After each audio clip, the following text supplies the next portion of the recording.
Hey everybody, and welcome back to another Crimson Scales class review video. Today on the Savvas Rimehearth, a character who uses fire and ice, a very kind of duality type proposition where they use this new kind of condition called chill, but they can also wound, and they chill themselves, they wound themselves, but they also do that to opponents. Definitely got that kind of cold burn vibe going on, so some people will really enjoy that, and it's a new stats effect, so usually quite fun to play around with. So we'll be checking this one out. And if you've never heard of the Crimson Scales, if this is your first video here and you haven't seen it, the Crimson Scales is a fan-made expansion to Gloomhaven, second edition, the physical board game Gloomhaven, and it was brought together by BG613, who brought together other collaborators and things as well. And Trail of Ashes is actually the add-on to that. It was available a little bit later on. It wasn't available in the first Crimson Scales printing, but in the second one they kind of added a few more things to it. So if you would like to check this project out,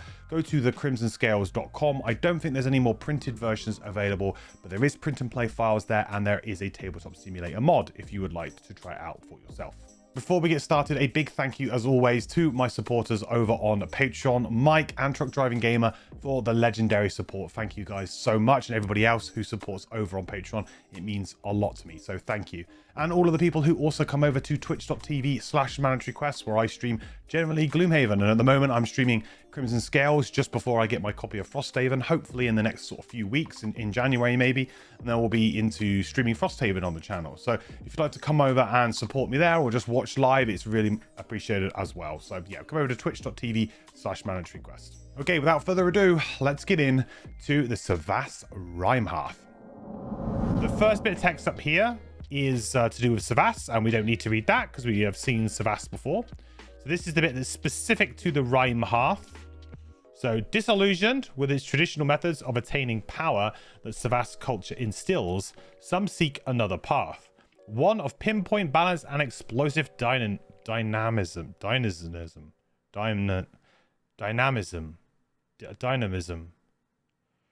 I can't say that word very well.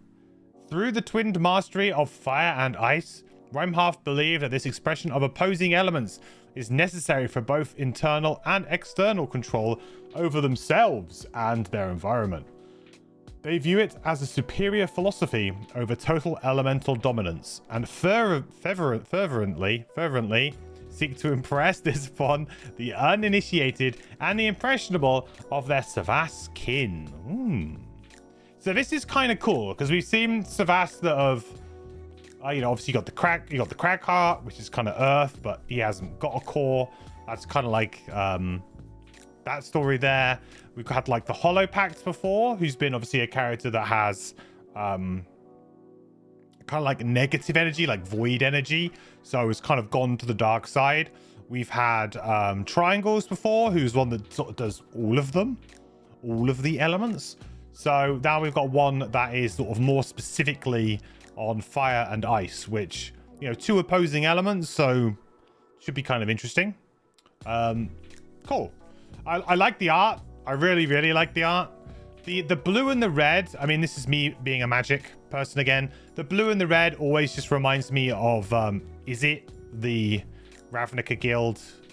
Is it? Which was always a fun, like a fun kind of color pie to play with, or whatever color combination. The blue and the red, always fun. Lots of like, they were kind of like quite steampunky, and had like, they have like lots of like machinery and steam power and things like that. And they kind of mix magic and they mix magic and kind of machinery and fire and stuff like that together as well. So yeah, always really interesting house. I always found they had like, I think they had the dragons as well, right? I think they were the dragon one as well.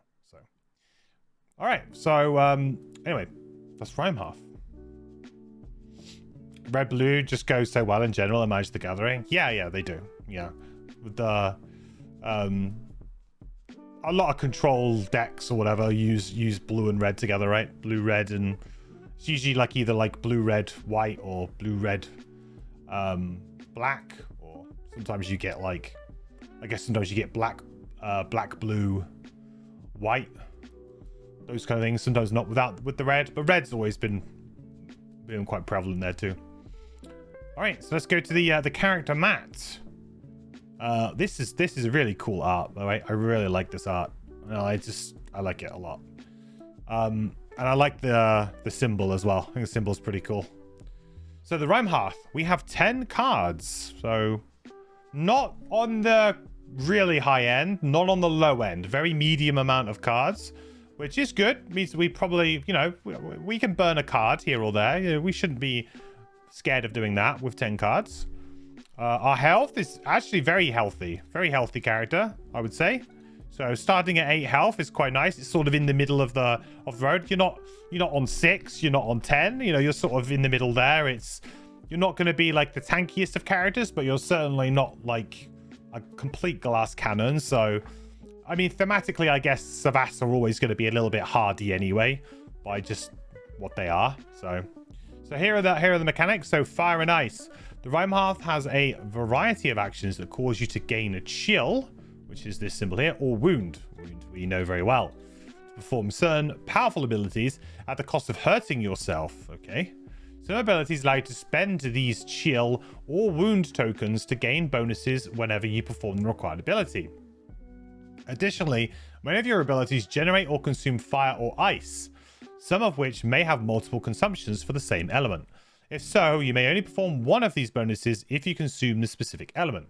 So you may remove wound from self to add +2 range and gain 1 XP.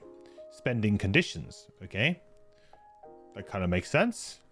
And I've seen characters I've seen a couple of characters that have not necessarily used this completely like this before, but I've kind of played around with the idea of a negative condition actually being a benefit to the player in some way.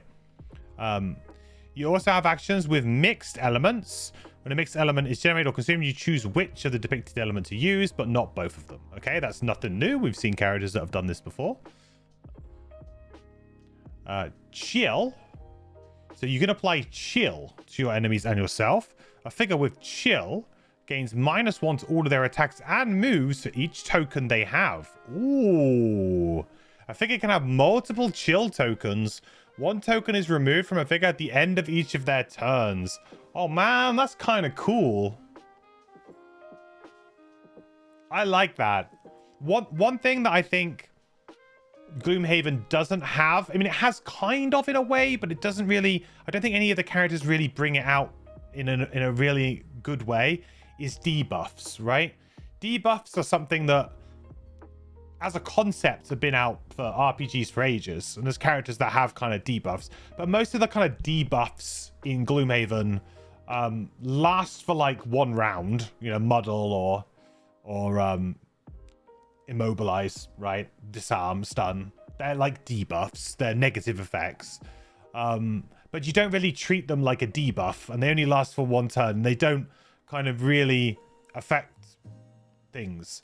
You do have a couple of like abilities that work like debuffs, like auras that you put down and they're like all enemies gain disadvantage, those kinds of things. They're kind of like global debuffs, but in terms of like stacking some kind of ability on an enemy in particular as a way of controlling them and as a way of like just weakening them, I think that there isn't that many characters, or at least nobody's done it in a particularly great way yet that I've seen.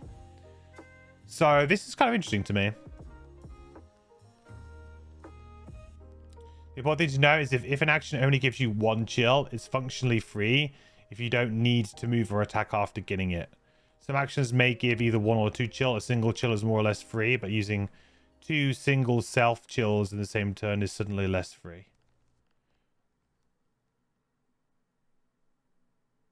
I'm not quite sure if I understand. If an action only gives you 1 chill, it's functionally free if you don't need to move or attack after getting it.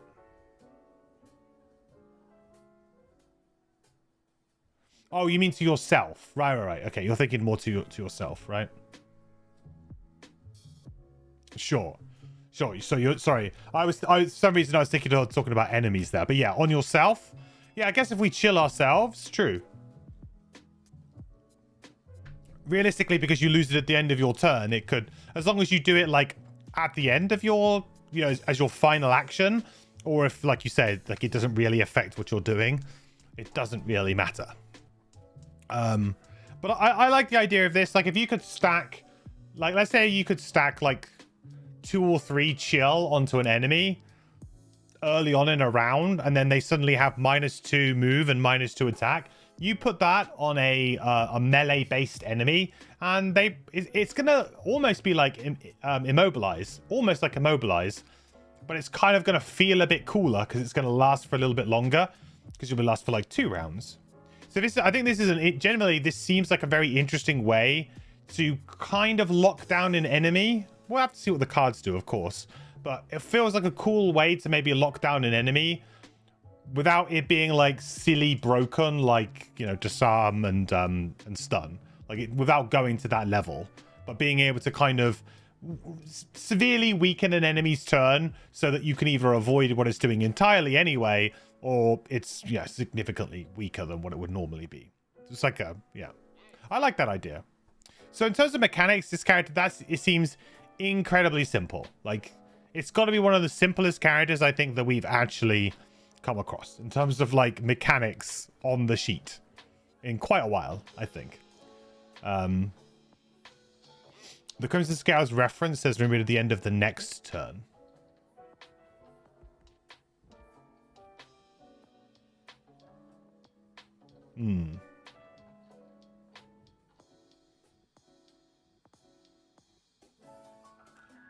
Well, I don't know which one. I don't know. I would say that was a typo. Okay, so this is correct. It's the end of each turn.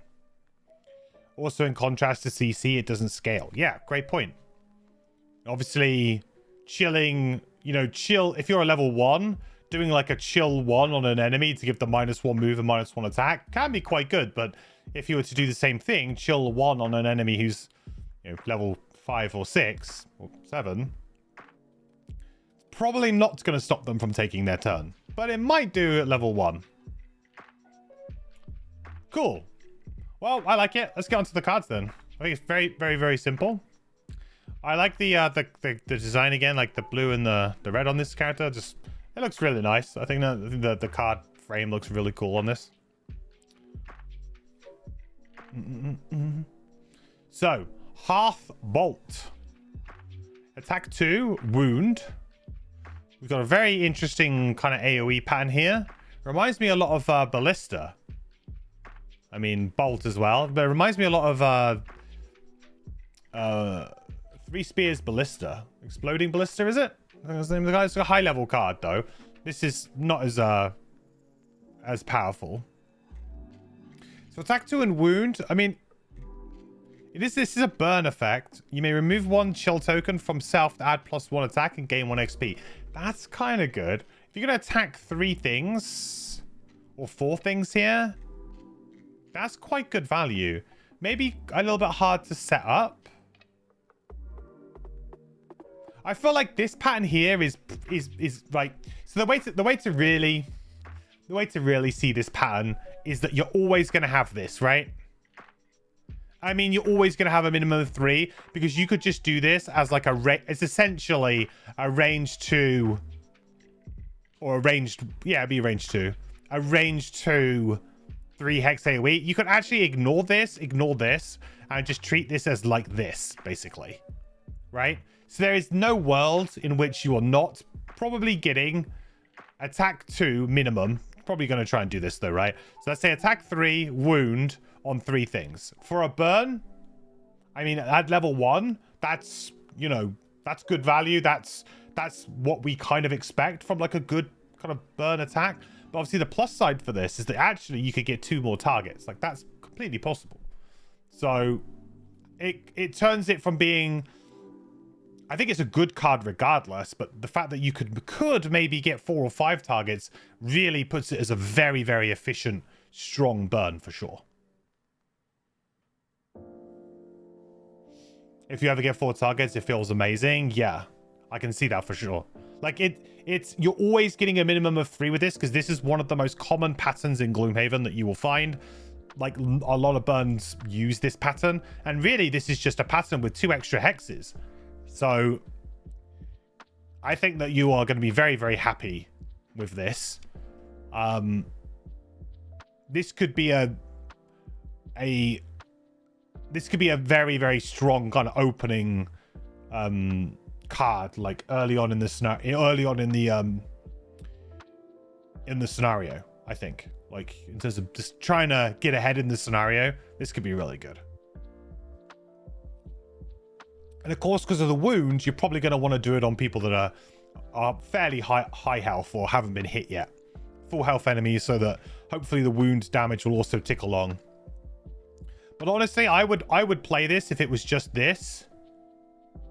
But this just gives you a little bit more upside, and also makes you think about the way you're playing the card a little bit more, which I like. You know, it's like, you know, we've seen this so many times before. It's so easy to do, and you'll just see it and you'll just do it. I feel like it's quite nice to have like some extra upside here on how maybe you can make this a little bit better.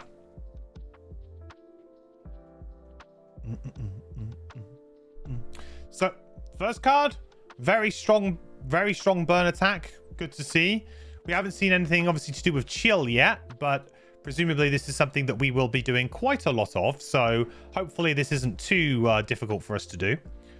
32 initiative is I guess it's fine. It's kind of it's in that kind of gray area there where you may use 32 as your initiative. You may use it as your initiative.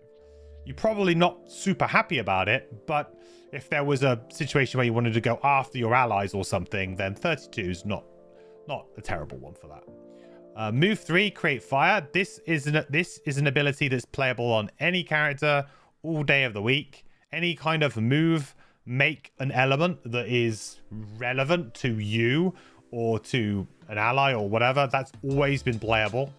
So this card, straight off the bat, very strong. Great top ability, great top burn ability, great attack, and a very good move, make an element. And we'll keep an eye out, obviously, on our uses of fire and our uses of ice. But, you know, as the character's kind of already foreshadowed that it's going to be quite a big part of the character, so these are going to be useful and they're going to be important. So we're happy to have it. Good start. Right, next card, Biting Cold. Designate one enemy within range 2. The designated enemy suffers 5 damage, and all enemies adjacent to the target gain chill. Okay. You may remove wound from self to add +2 range and gain 1 XP. There's the one from the example, I guess. Interesting.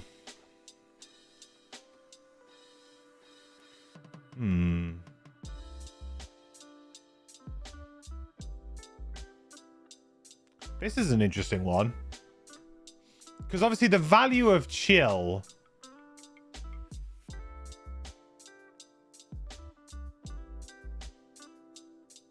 In a situation like this, chill is kind of like a better model, I guess.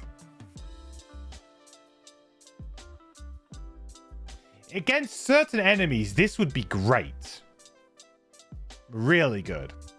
And I think you probably want the extra range, because I'm guessing you're trying to maybe play this and then run away. And hopefully the minus movement that the chill causes means that those enemies don't get to you.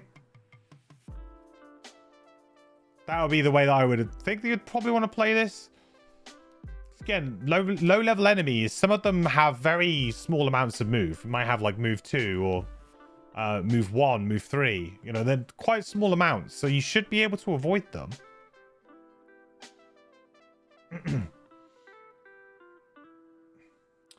5 pure damage burn is an instant kill. That's a good point as well. It is just 5. It's 5 pure damage. There's no, you're not drawing cards. You're not doing any of that nonsense. You are just doing 5 damage. Yeah, you're right. So it can operate much like just an execute, really. I guess that's the way you'd want to play it, especially at low level. Because you're at low level, like you kill a living spirit with this straight away, and then maybe chill some enemies around it. Yeah.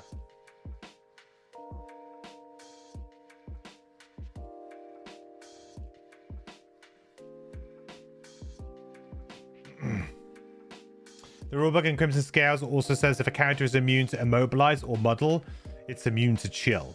Interesting. Okay. Not that there's too many enemies that are that, but I guess that's good to know for like bosses. I guess chill could be a really horrible mechanic on bosses if they weren't immune to chill. Because boy, you could just... Well, I mean, we'll see how much chill we can apply. But let's just say, for argument's sake, we could apply like 3 chill. That could be like really, really annoying for the boss. The boss would just... That's a big swing.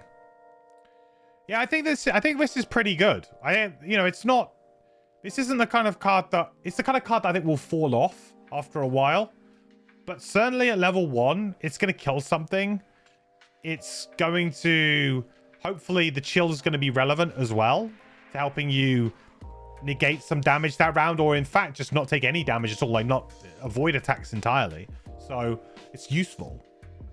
And I think if we value chill as like an like 1 dose of chill as kind of like an improved model, because model on average will save you 1 point of damage. So if we're saying, chill minuses 1 attack, so it's kind of similar in that respect in some ways.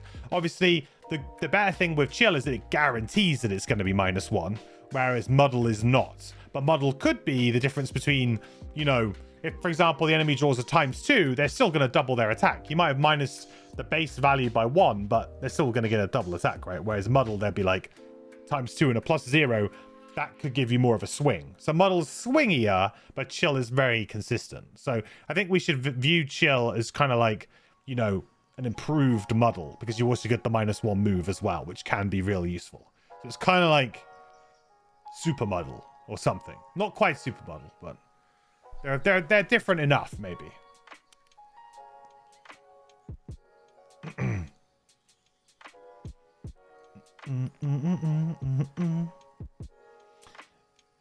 Insert our Schwarzenegger as Mr. Freeze meme. Oh, God. Okay. 60 initiative on this card, though. That's pretty bad. Like, that's not an initiative that you'd ever really want to use. Doesn't guarantee you going late. So it's, yeah, pretty miserable initiative there. And you got the move 3 ice. So you had the move 3 fire. Now we got the move 3 ice. So on the face of it, both of these cards look like they are coming along for sure. This one definitely feels like a burn that I'm going to be more aggressive with. Whereas this one, I think, might be one where you target an enemy and you snipe them, hopefully. Removing the wound as well is kind of nice. It's kind of nice. We'll keep an eye out for how much we do self-wound as well, but I think you probably want to do this just to get the extra 1 XP. To be honest, if you want to get an enemy who's in the middle of a pack of other enemies, you're also going to need more range. So if you really want to get like a really huge chill on 4 or 5 enemies or whatever, or 4 enemies, you're really going to need to probably have the wound on you to remove the range, like more times than not. All right, heat wave. Heal 1 self, gain strengthen, and 1 XP if wound was removed with this heal. Okay, nice. It is a top action, so then heal 3 self and wound. Okay. That's kind of weird. What a strange card. So we heal 1. Good for removing poison, to be fair. And of course wound. So we gain strengthen if wound was removed. Okay. And then we heal 3 and get wounded again. So this is a self wound. So this is a way to set up for this. So all in all, it's not really a heal 4. I mean, it could be a heal 4 if you're not wounded at all, but then of course you're giving wound to yourself. So unless you're removing that wound, you're still taking a point of damage. This is probably about heal 3, right? Because you're going to be taking the wound damage next turn unless you have a bottom ability to remove the wound again, I guess. So maybe you could do that. Enhance, regenerate. Heal 4, strengthen, regenerate. Ooh. Can you enhance, regenerate? Is regenerate an effect you can enhance? I don't think I've ever really thought about that before. I mean, I guess why not? It's the same as bless and strengthen, right? Yeah. How much does it cost? Does it cost the same as like bless?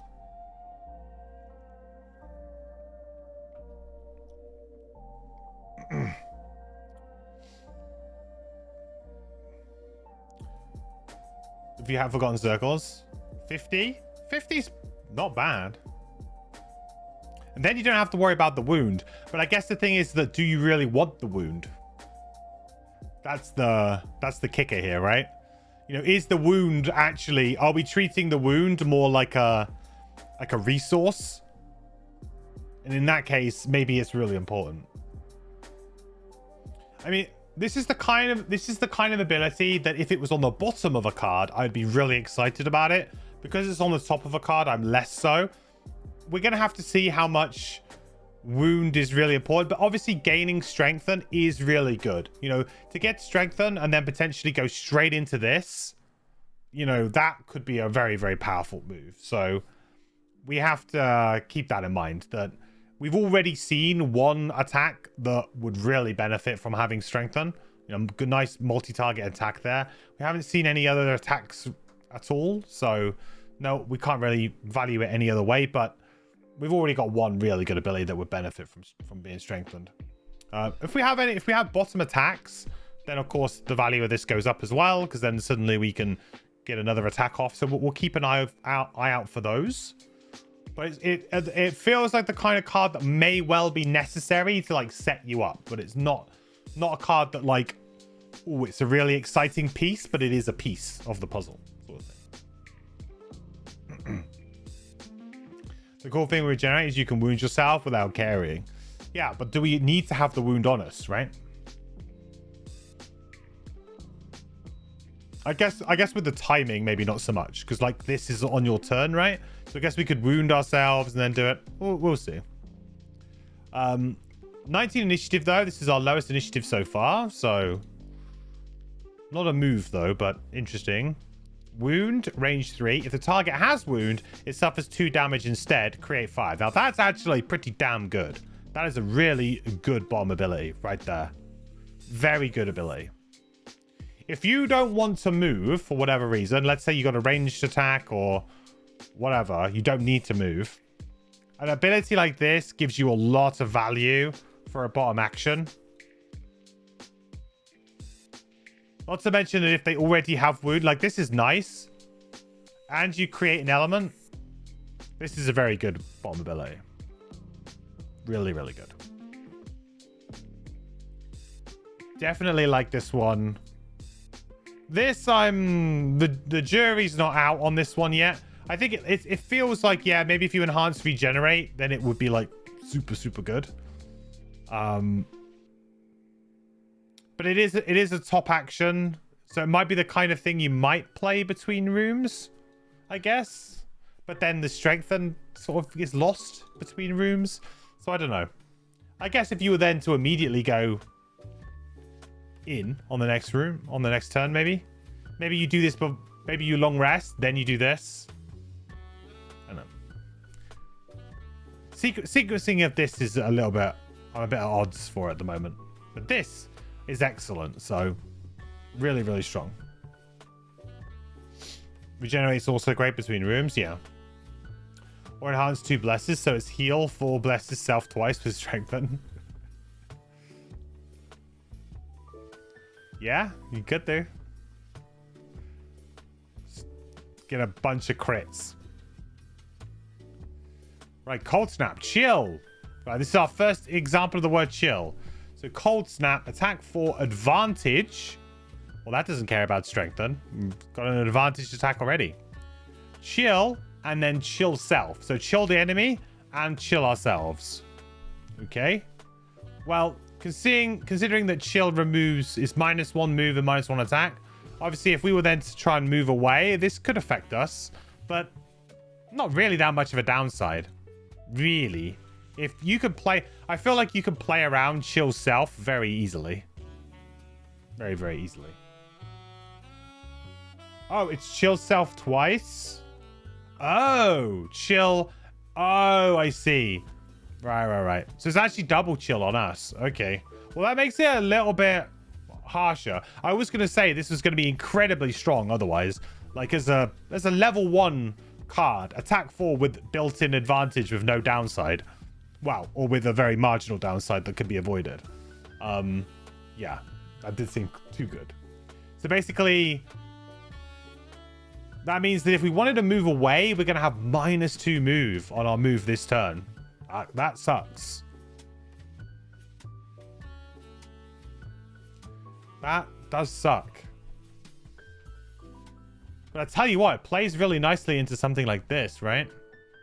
Because then on the next turn, you just go half bolt. Because you'd remove 1 chill at the end of this turn, and then on the next turn, you'd start your turn with 1 chill, and then you could remove it. So in a way, you do want 1 card that's going to give you 2 chill just for this. Unless, of course, we had move chill or something. Move chill self. We might have like a big move, I don't know, like a move 5 chill. That would feel maybe too easy, though. I feel like character design has come a bit further than that. Be interesting to see, though. Like, if we had something that was like move 6, but chill. And then this would just work amazingly anyway. I think this is still very strong. Attack 4 advantage is just really good. And then I guess you just hope on your next turn, you do something that's not... I mean, that's when you could, in theory, play something like this instead, right? Play something that's not an attack.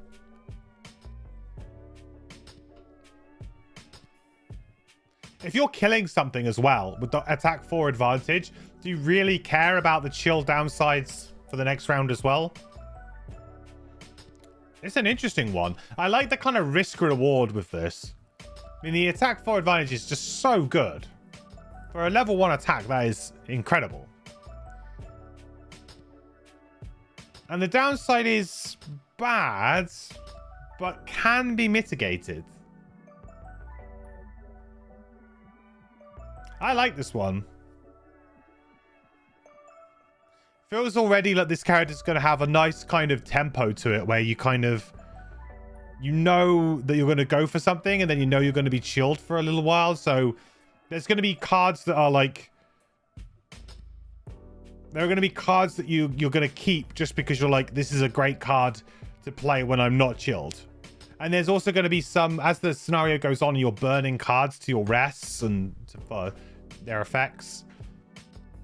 You're going to have to like start shaping your hand in a way where I could see that, you know, Cold Snap's one of those types of cards where you really want to keep it, but you'll also be very aware that it's quite all in, especially when you're late in the, if you're deep in the scenario and let's say you've only got, you know, 6 cards left, right?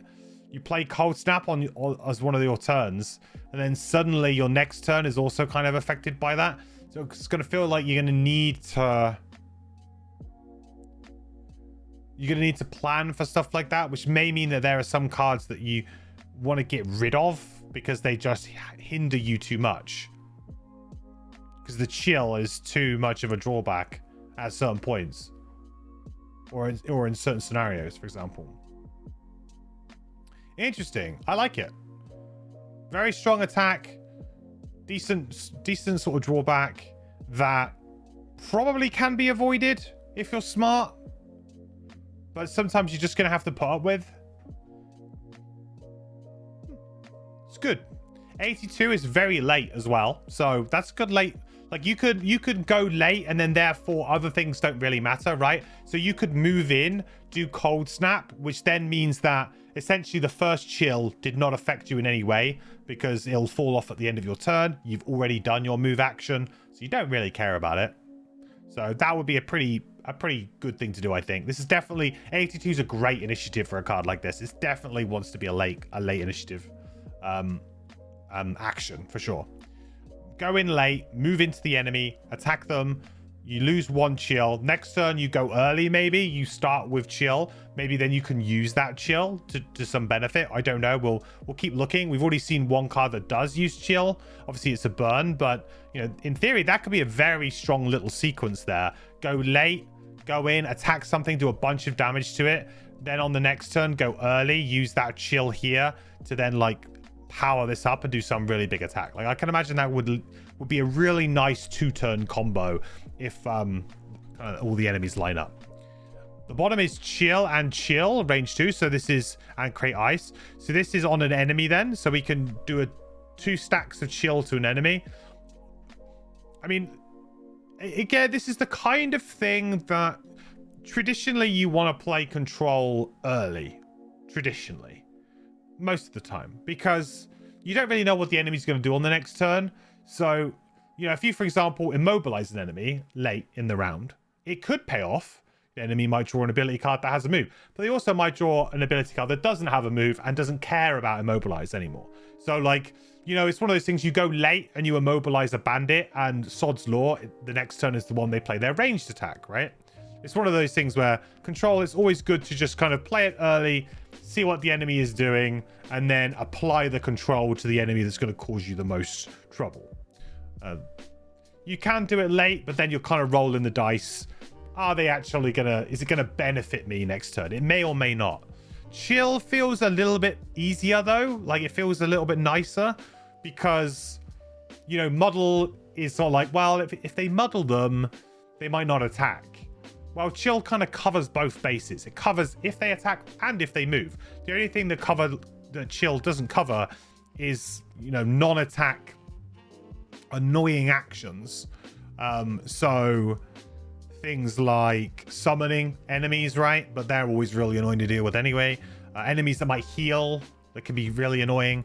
You know, if you get something like a big shield and retaliate or something like that, kind of early shield and retaliate type turns, things like imps can come up with. They can be really annoying as well. So there's things that it still doesn't cover, but chill feels like it covers more bases than muddle. So it's not necessarily a bad one. Plus, that means that the enemy will start their turn with 2 stacks of chill next time. You know, a -2 to move and -2 to attack. The range 2 is pretty limited though on this, I will say. So I feel like if this was range 3, I would like it a little bit more, but it does feel fairly strong. And I can only assume that we will probably have some sort of card coming up that says something like gain a benefit if the enemy is chilled. I will assume that there's something like that probably coming up that might give us a benefit for attacking an enemy that is already chilled or something. So maybe this could be a good setup for that. I don't know. But it creates an element as well, which is always really nice. Sod's Law equals the UK version of Murphy's Law. Something you can go wrong will go wrong. Yes. Pretty much. Sod's Law and Murphy. Yeah.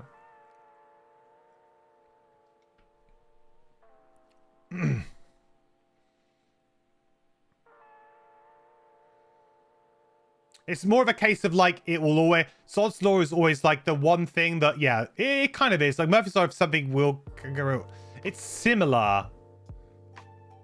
I don't know how to explain it, but it is very similar. It is pretty much the same thing.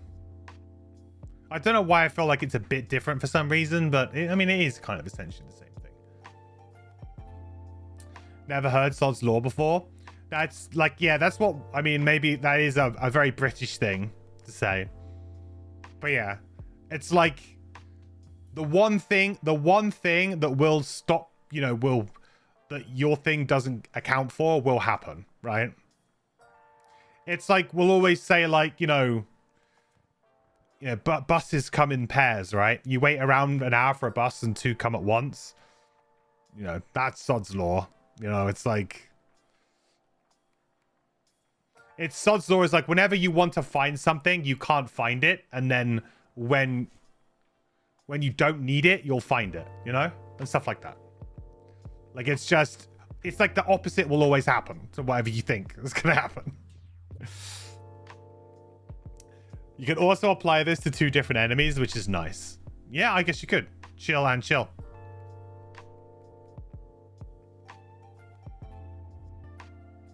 I like it. I think this is a very strong card, and the initiative works in its favor for the most part. This, you could argue that actually this could be an early initiative or a late, but I feel like this top is gonna want to be a late for sure.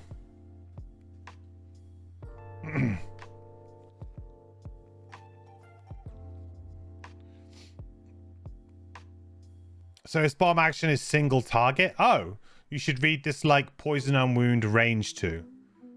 Oh, okay.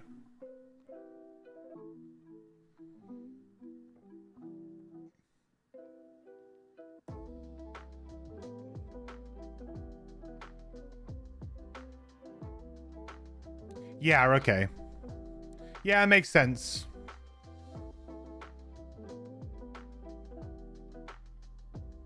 So it is single target. It's just double chill on something. Yeah, no, you're right. That does make much more sense. Because otherwise you'd have to put something like chill. You'd have to put like chill and chill. Like, I don't know. You'd have to put chill, target 2. You may target the... You'd have to put a line of text being chill, range 2, target 2.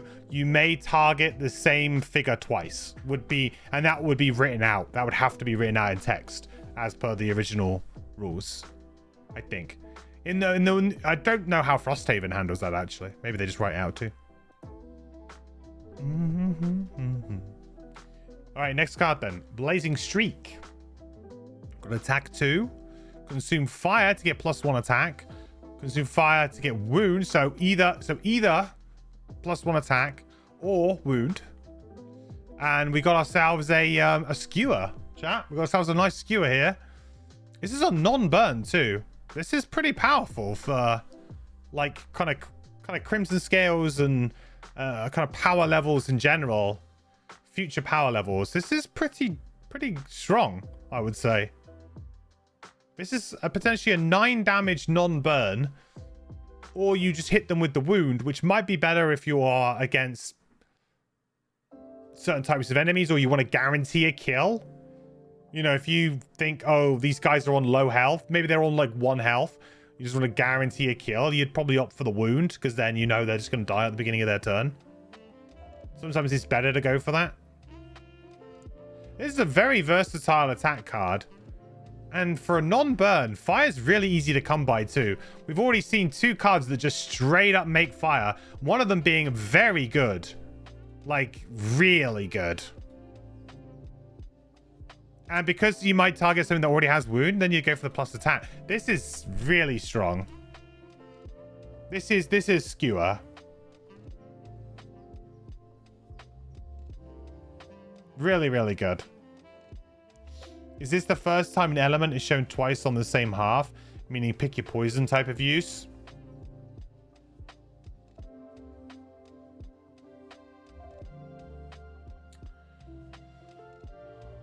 There's been a lot of like and or ors before.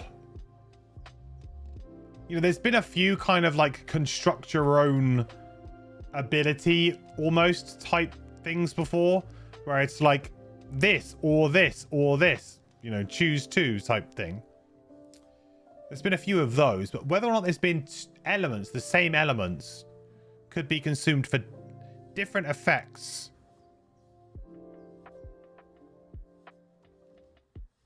It did clarify it on the map, which was interesting.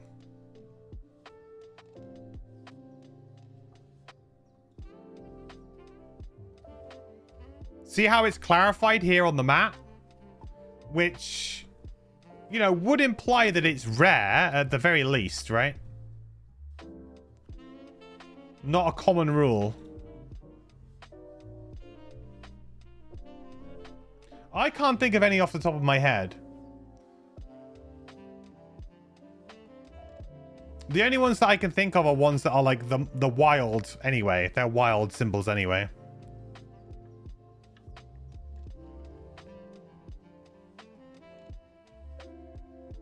It could be. This card is really good. It's a really good attack.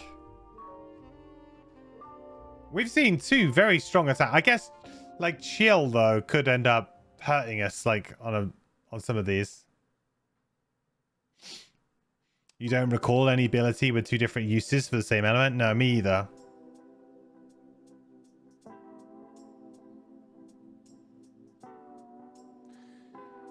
Yeah, I think this is by far our best attack yet that we've seen.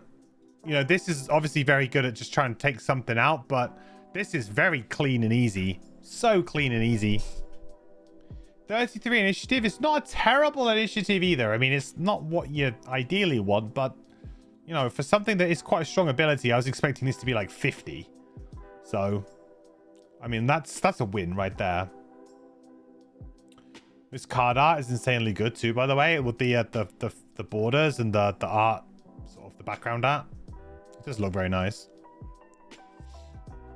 Move 4. Consume fire to retaliate to self wound. Okay, so that's a big move. And we can consume fire to give ourselves wound. Now that's kind of important for a few things, right? Could be important for this. Could be important for this. So there are reasons as to why you would do that. Even if the Retaliate 2 wasn't doing anything. Now, do I think that this character is, you know, a tanky type character? So far, I've seen no. So the Retaliate 2 might just be a nice little kind of corner case thing that you might use. And of course, if you did have fire kicking around out there, you're going to be hard pressed to not use the top of this card. Like, to be honest, if I was, even if I would, even if there's only like one enemy here, or if there was one enemy like here, just the fact that this is like almost like a pseudo ranged ability and it gets you 1 XP. I don't know how much you would use the bottom of this card. I mean, it is move 4, which is nice. Very nice.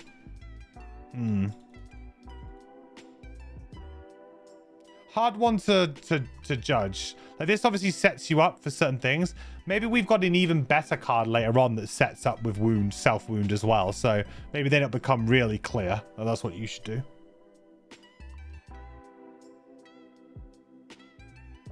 Didn't I just describe spare dagger? But with, yeah, pretty much, I guess. Attack 3 at like range 3, yeah? Hey, sometimes it gets the job done, huh? If you're a character who doesn't have any ranged attacks, a pseudo ranged attack kind of works. Spare dagger, best card in the game, right? Everyone can agree on that? Pretty sure.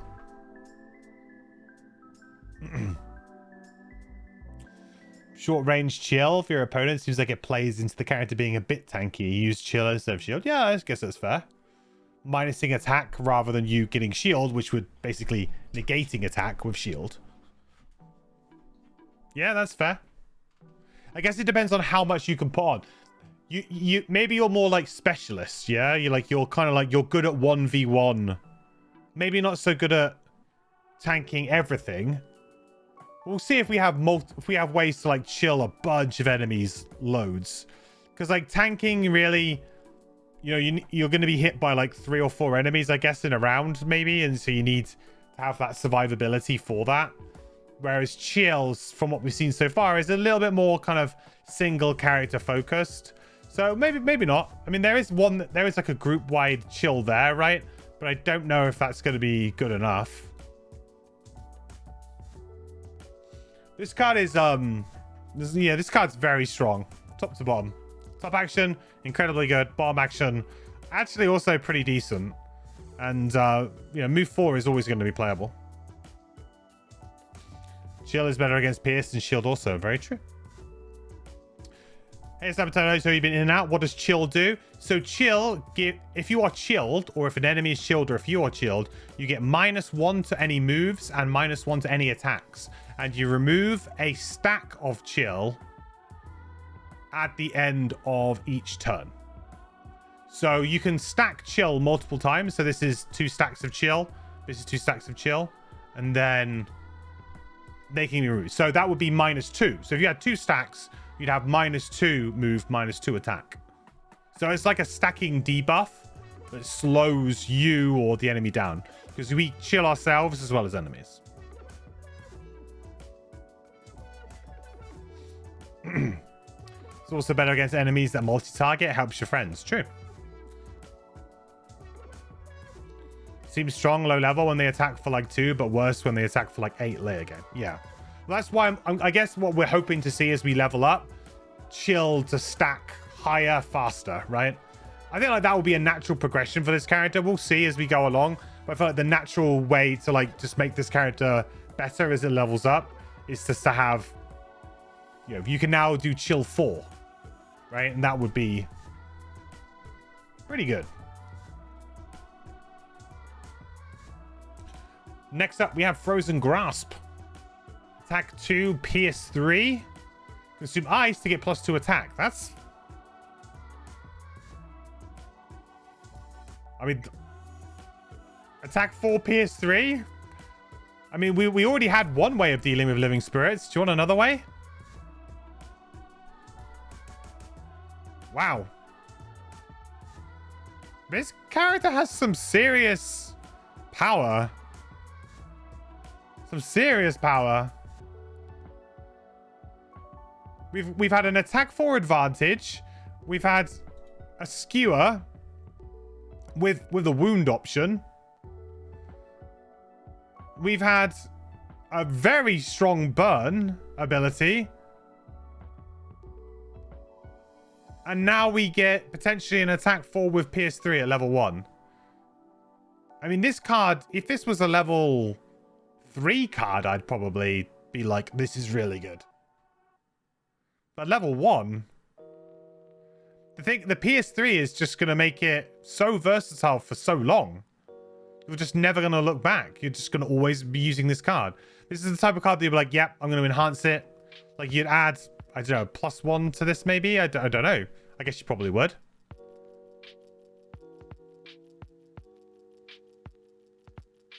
Seems very, very good. It's an insanely good non-burn attack at level 1. You told you this character was insane. Yeah, this is... So far, this character has been... It feels very, very high on the power scale.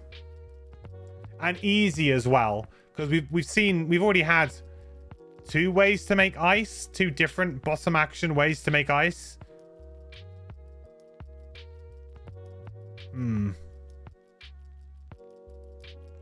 We will see, but this to me seems rather good. 21 initiative, that's our... Is that our lowest? No, we've had 19, but it's pretty low. It's our second lowest initiative we've had so far. So very, you know, it's a playable low initiative as well. Not the best, of course, but pretty good. And for an attack that is this big, to be on 21 initiative as well. The bottom is move 1. This movement is unaffected by chill. Okay. Well, that's kind of nice for us. Consume ice to get +2 move instead. So we can move up to 3. Shield oneself and chill. So chill ourselves. So this could be move 3, shield 1, potentially.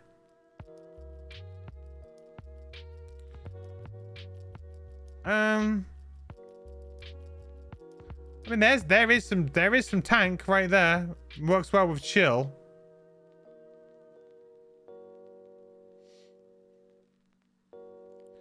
Dies to hounds, literally unplayable. Yeah, hounds would hurt. Depends on what other initiative we get, but I'm guessing we don't go much lower than 19 then, huh?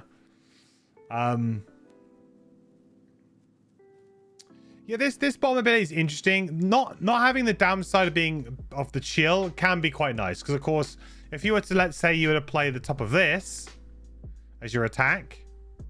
Because let's say the enemy doesn't have shield. If you're in a scenario where the enemy doesn't have shield, realistically, this is going to be the better option, right? Because it's attack 4 with advantage. Now, of course, this, though, does carry a considerable downside in that you get the 2 stacks of chill. But then if you could just move using this, you kind of ignore it. And then maybe you shield yourself up a little bit anyway.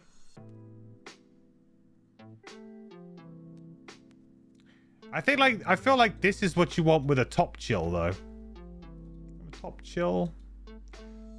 We had this, I guess, so far. Would work quite well with this. 21 initiative if you had the ice, right? Or even if you don't have the ice, just kind of get in there, shield up, kill something, chill a bunch of other stuff. You know, you could probably do an okay job there of tanking some low-level enemies for sure.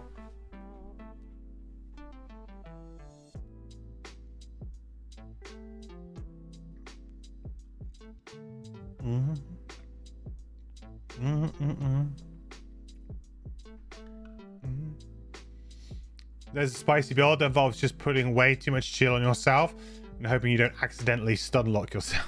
Okay. I guess we'll see if there's something else to do with this, like how much chill we really want. Well, I mean, this is an incredible top attack, right? I mean, the raw values of this card are just very, very good. Chill ×8 was your record. It didn't go well. Okay. Right, next up, Scorched Path. Move 2, attack 1 with wound, consume fire to make it a little 2 hex AoE. Now that's a little bit more like, this is still pretty strong because it's a top move action, but this is maybe a little bit more like kind of power level we would expect. Sort of a little bit short, but then with the top move.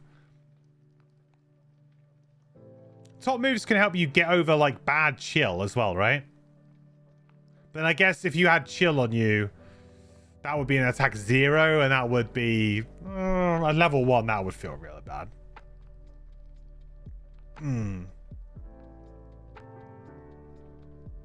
I guess the good thing about this though is it combos well with the this one, right?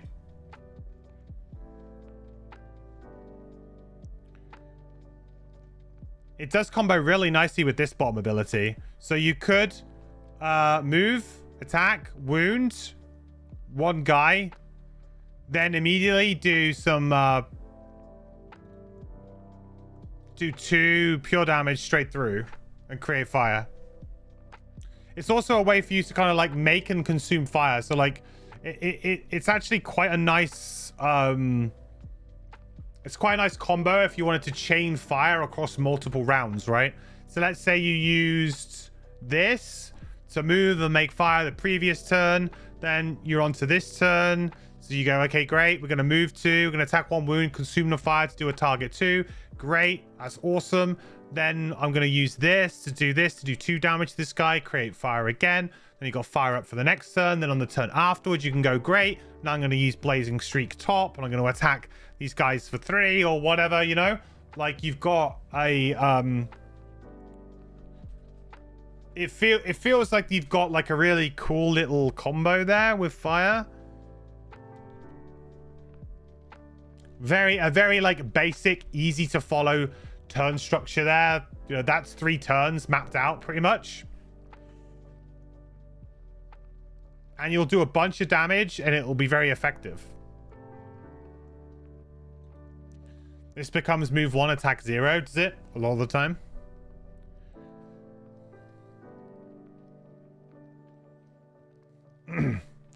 The bottom of Blazing Streak is abusable.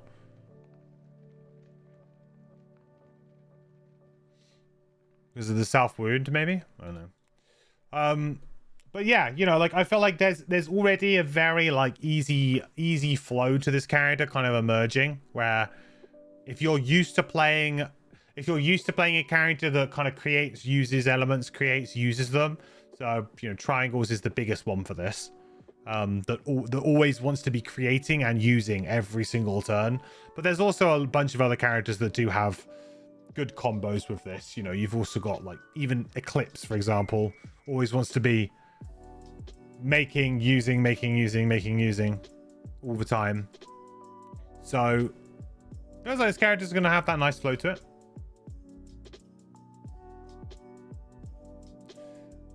Now the retaliate. At this point, you probably aren't even sure if you're serious anytime you praise a card with retaliate.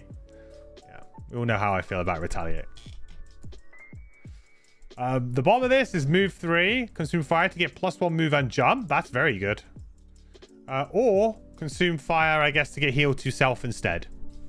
So I move 4 with jump on a card.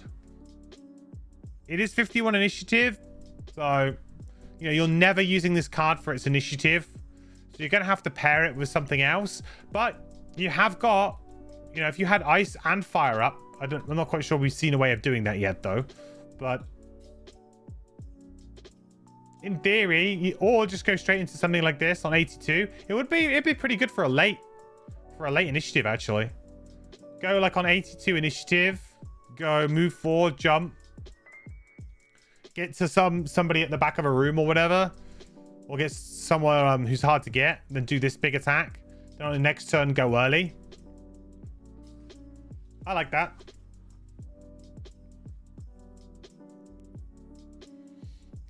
If you're good with element generation and usage, this character is going to level up fast. Yeah, absolutely.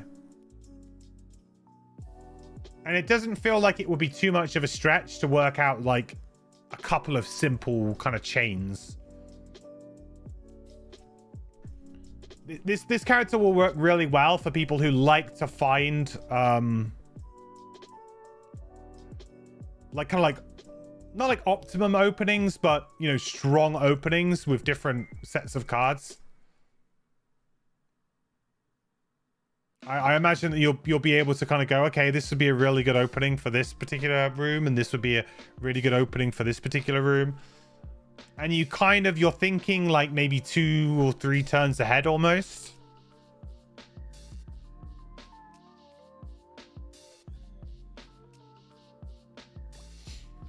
Not quite as fast as you think. A lot of the XP was added late because every iteration was super XP starved. Still quite solid speed now though. Okay. Well, I mean, like, I don't think we've had any cards that just give us XP unless they are just burns, right? So like, it gives us XP, but everything else has some sort of requirement stuck on it, which I'm sure we'll be doing. Cool. Another very good card. This character is not short of great cards so far. Rhyme Shock, attack 3, chill. Consume ice, advantage. This attack is unaffected by chill. Huh. Okay, well that's an interesting one. Very interesting. In fact, wow, I'm actually kind of surprised that exists. Because that negates this card. Like, that pretty much negates this now. So let's say the turn before you play Cold Snap. You do this, chill, and you chill yourself. Then, and you, like, let's say you created ice. So you did, like, move 3, make ice. Attack 4, advantage, chill, chill. Then on the next turn, again, really super simple combo here. Consume the ice. Now you're doing an attack 3 with advantage. Again, getting chill onto the enemy, and you're not worrying about that -1 that you get.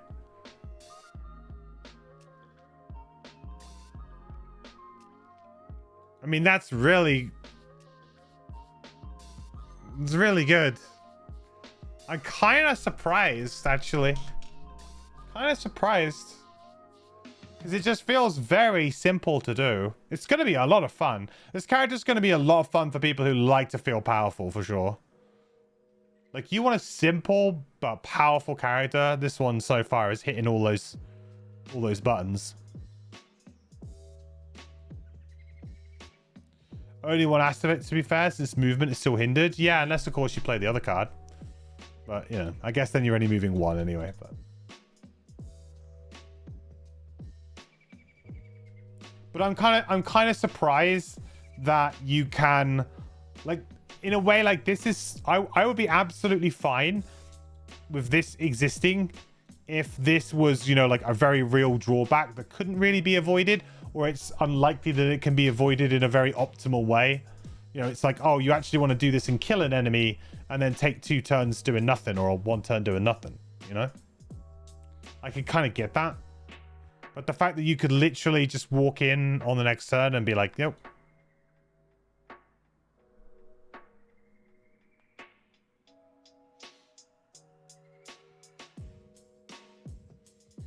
To be fair, attack 4 advantage isn't insanely above the curve. It's not insanely above the curve, but it's pretty strong. Considering as well, we already have a way to strengthen. It's kind of weird that we have like advantage. Like, we have a way to strengthen, but we also just have advantage inherent on a lot of our cards so far. So it's kind of a little bit of a weird one. Like, the value of this card so far for me is starting to go down a little bit, just because of the fact that, you know, I mean, it would be great, obviously, to have a strengthened one of these, of course. 72 is a usable late initiative, but not your favorite. The chill self, add +2 attack on your next attack. Consume ice for +3 attack instead. Interesting.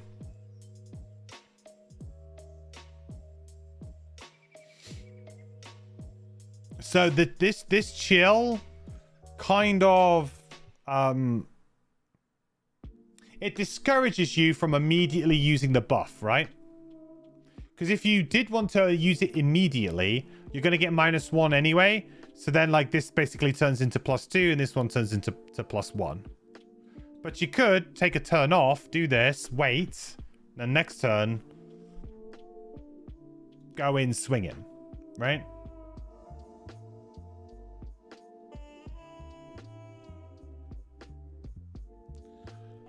Another pretty powerful card, I think. I mean, chilling an enemy, I feel like I want to see something that gives us a bonus against chilled enemies, or something that can hurt a chilled enemy. You know, like maybe similar to like we had the one where if they were wounded, they take damage. Like something like that. Like if an enemy is chilled, they take damage, or do 1 damage to all enemies who are chilled, or something like that would be really cool.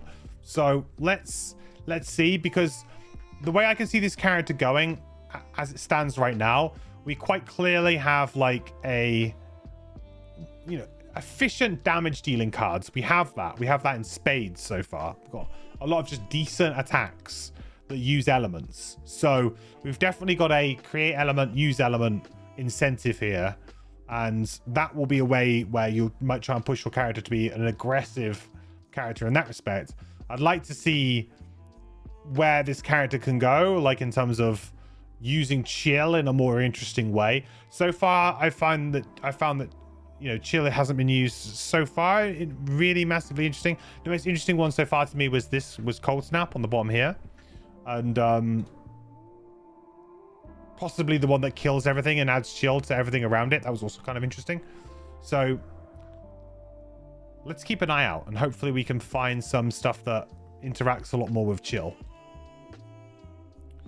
Kleptotherapy.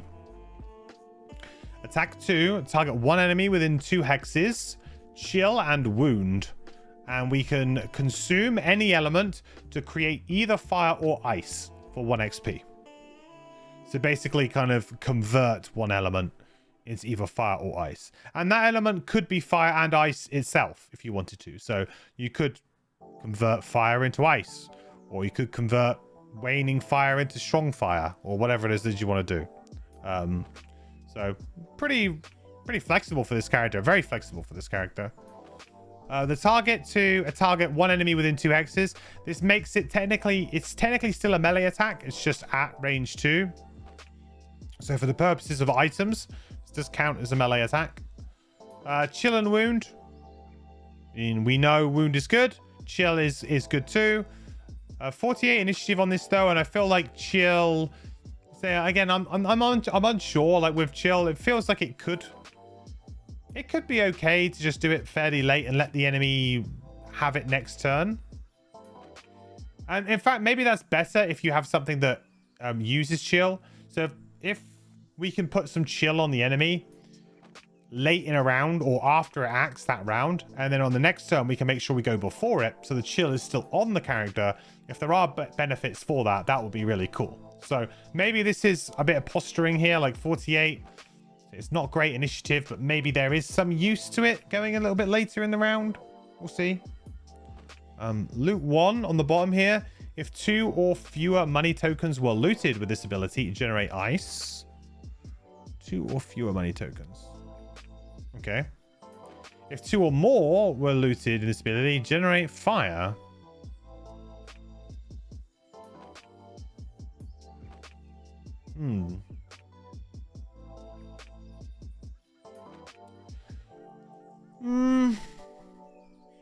I don't know if I really like that. I don't know if I really like that loot.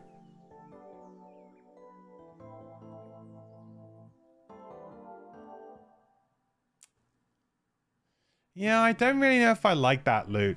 Because the thing is that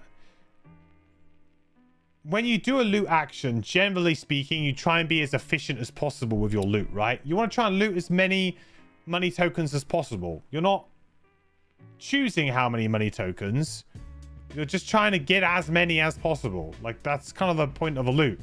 And generally speaking, it's quite rare that I would play something like a loot 1 just to get, like, 2 tokens.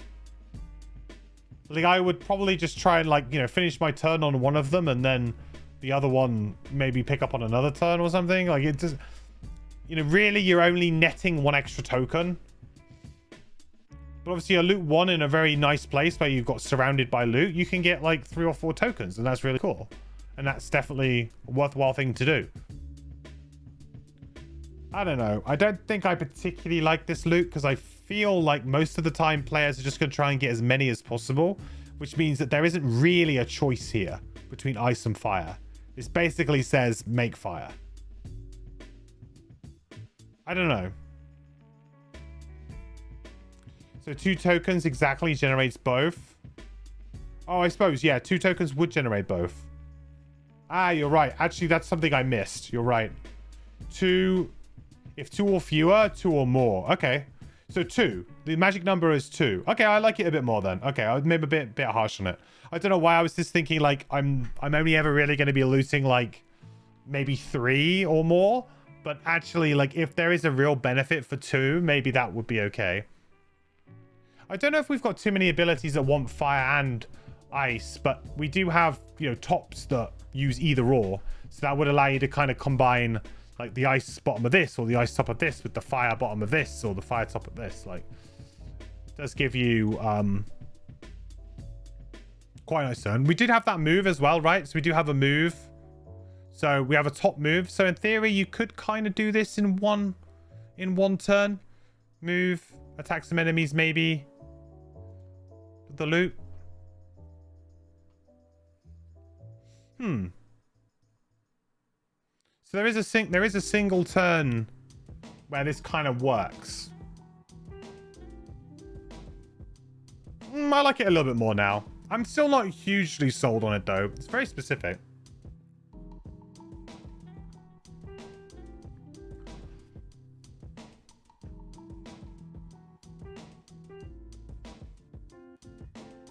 The thing is that the top of this card's pretty decent. It's not like amazing, but it's pretty decent. 48 initiative makes this card quite a hard sell though. You know, if this was a card that had a low initiative, I think you would take it regardless, or a high initiative maybe you would take it regardless, and then you could do some, you know, kind of incidental looting when the situation was good, and then maybe get some stuff, some generation. In terms of generating elements so far, we have had about 2 cards of each, I think, that are pretty reliable generators, right? We've had this, pretty reliable ice generator. We've had this, pretty reliable fire generator. We've had this, reliable ice. This, reliable fire. So we've had several ways to make both at this point in time. So it's not like we're really, really lacking. So, I mean, if you want to generate both in a turn, I guess we don't have any other option right now.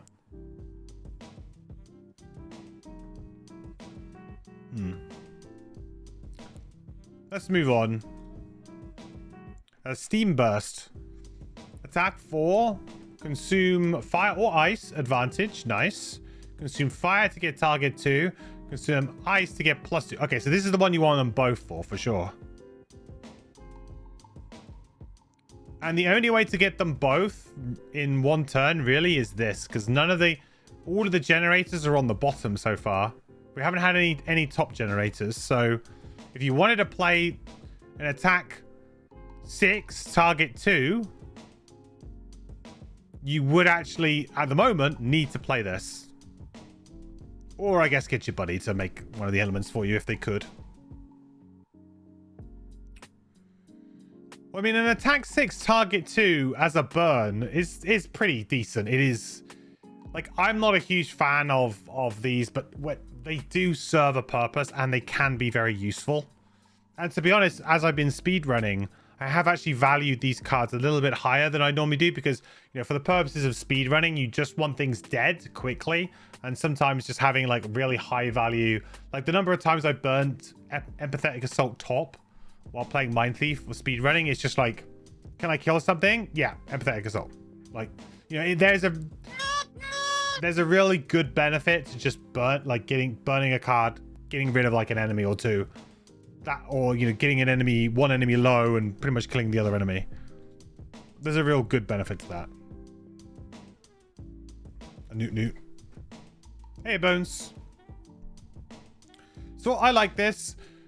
Do I think you need them both in order for it to be like worth it? Not necessarily. I think if you did an attack 4 on target 2 and burned it, I think you'd be okay. Attack 6 on one thing and burned it, you might be a little bit sort of bummed out, I think. But if you were attacking a boss, you'd probably still do it. Of course, then you'd probably want to go ice with the fire to get advantage, rather than the target 2. 41 initiative, poopy initiative again. Move 3, jump.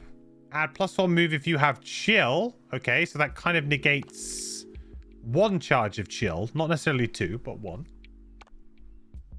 Add 1 move if you have wound. Okay. Well, this is our best movement card so far, right? I mean, we have had other ones that can do it, but this one feels maybe a bit easier.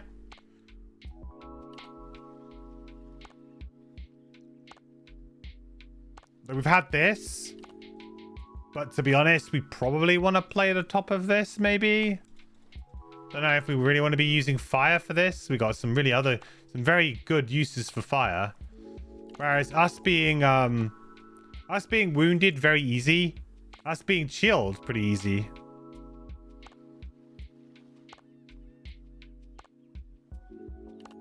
So this is basically a move 4 jump. Hopefully. But to be honest, you'd probably just... You'd be happy with a move 3 jump. Most of the time as well. This might be one of those cards that's kind of on the fringe. But it's so hard to not use a card that's got this inherent decent move and jump already on it. Because it saves you from having to buy the item as well. You know, suddenly you having to spend...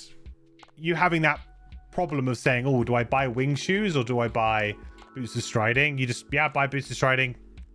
This is definitely a character that probably would want boots of striding because of chill anyway, I would think. Definitely increased movement boots will scale much better for you because of chill. Because if you've got 2 stacks of chill, then you're going to want that extra move anyway.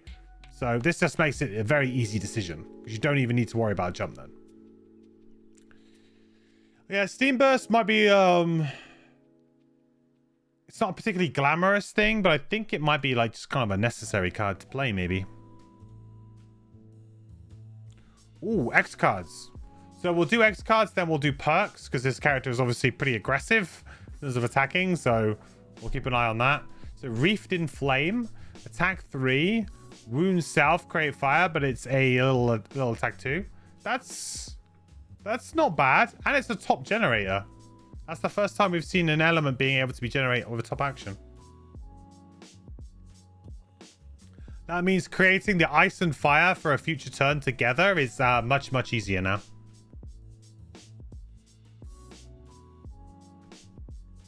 So some of these cards that have them both on, or if you wanted to play like 2 cards, like a top and a bottom, that's going to be much easier to play.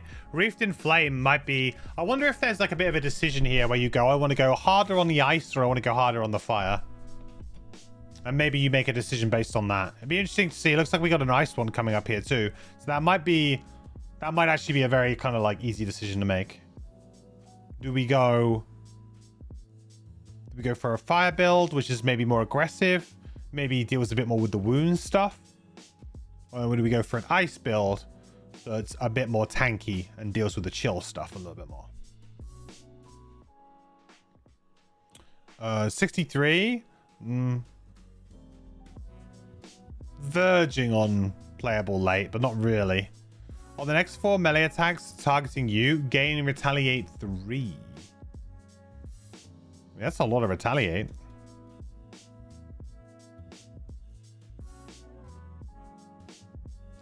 It's 12 damage.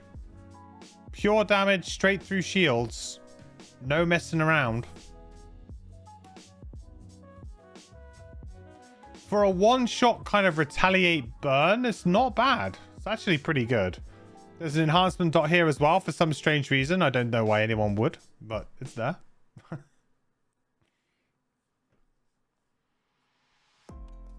I guess if you use to retaliate out to 4, then it's, well, 4 more damage.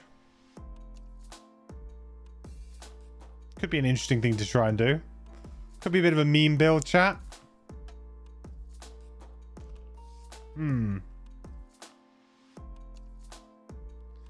I'm never gonna love an ability like this, like, oh, it's so good, but it isn't bad. It's actually, in certain situations, it's gonna be very good, actually.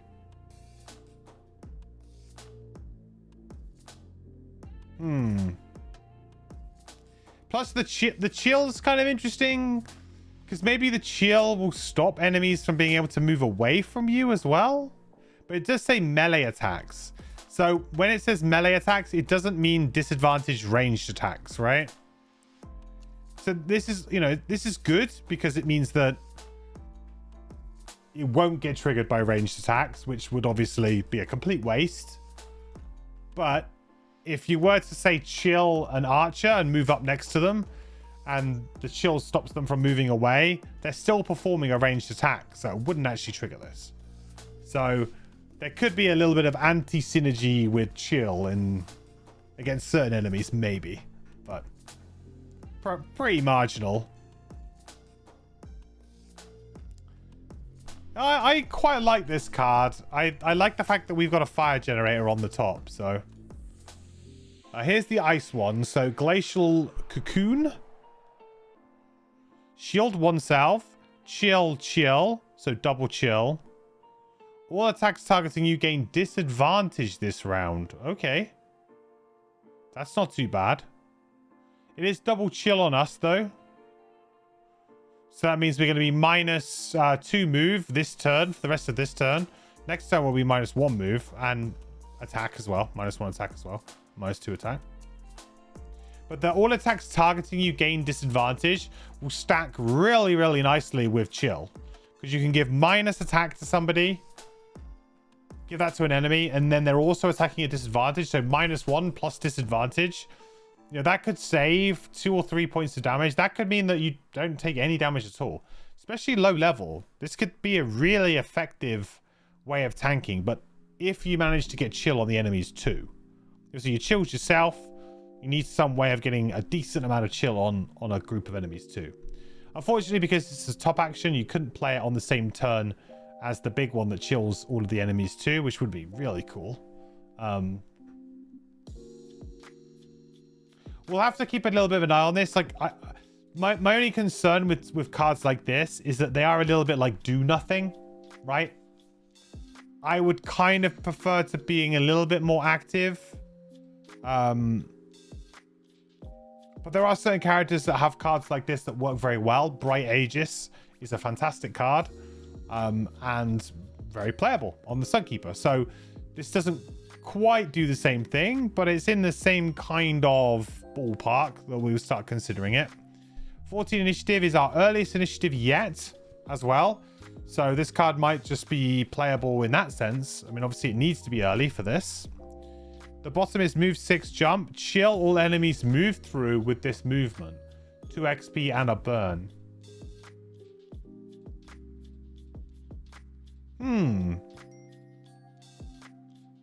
I mean, it's a big move with jump and there's some other ability on it. Will the chill matter? Maybe.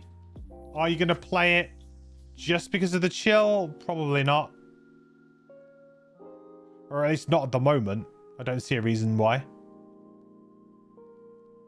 But it's a big move with a big amount of jump.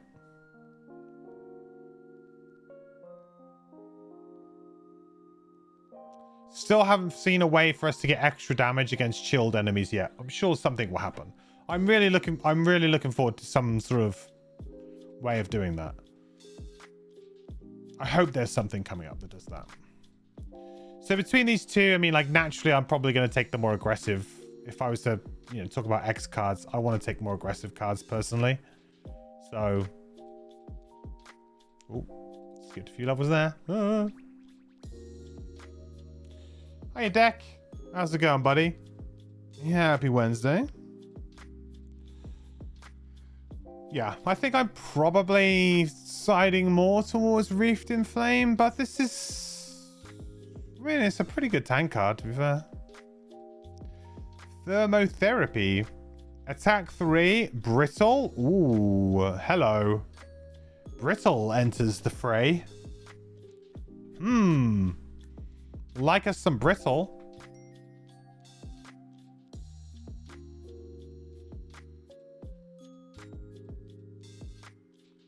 We like us some Brittle, huh?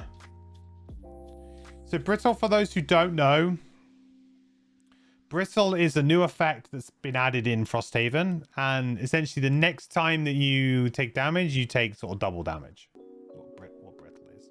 And then it's removed.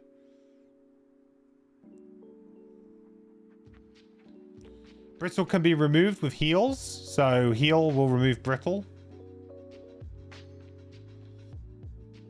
But it is a pretty powerful effect.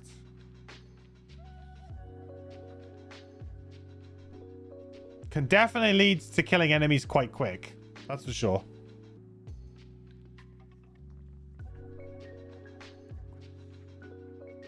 And it's both elements, so that really does support that you probably want one of these. If you're going to play this, you definitely want to play one of these two cards as well.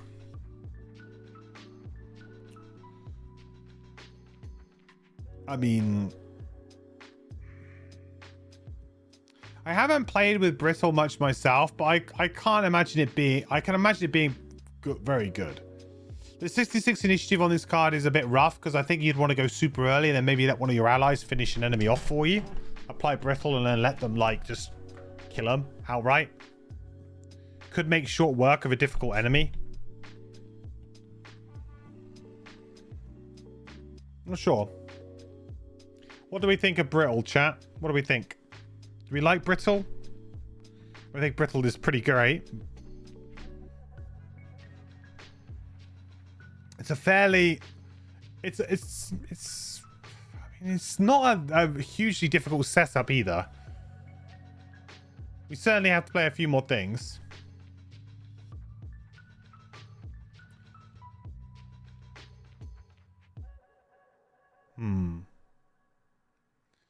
So the bottom of this card is heal 2 self with chill. At the start of your next turn, perform heal 3 self, wound, gain 1 XP, then discard this card. Heal 2 self.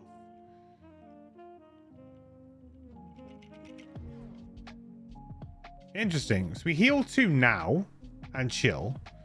Then at the start of our next turn, we get a heal 3, but we wound. It's a pretty decent heal. And then obviously that wound can use... That wound is actually really quite big. We can use that to do some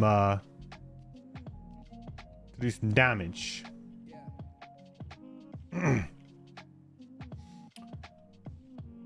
Brittle seems extremely strong in the few times your group has gotten to use it, playing Frosthaven style classes.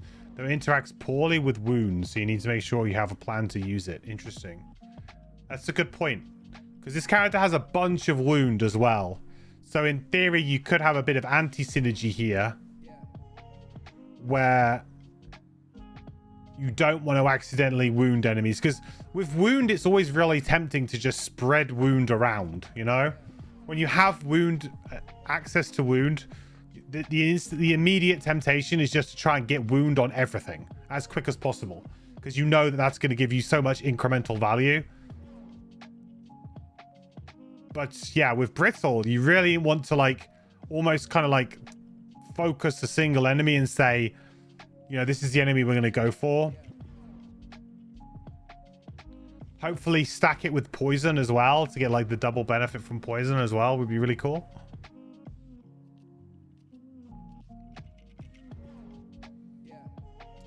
Yeah, definitely benefits focused play.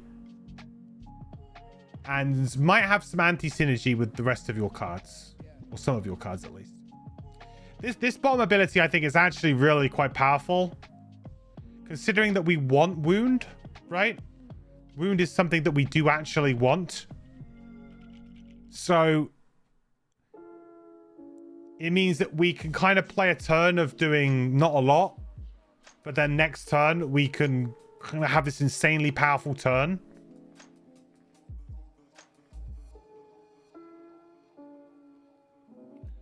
And this is still heal 5. And the chill on the bottom of this is... It's nothing. Just forget about that. That's not a downside. You would have attacked before you played this, right? Or you would have moved before you played this. There's no world where this chill actually really does anything. I don't think. This chill does not affect you in any way.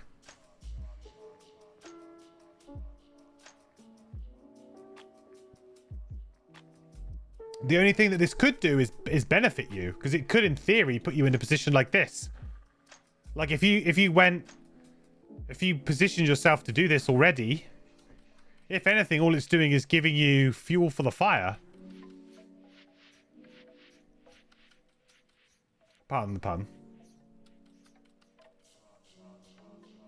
It might affect you if you already have chills stacked up on you.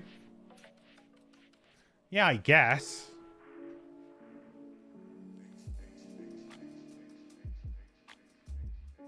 I suppose you could keep replenishing your chill. That might be a bad thing. That might be a bad thing.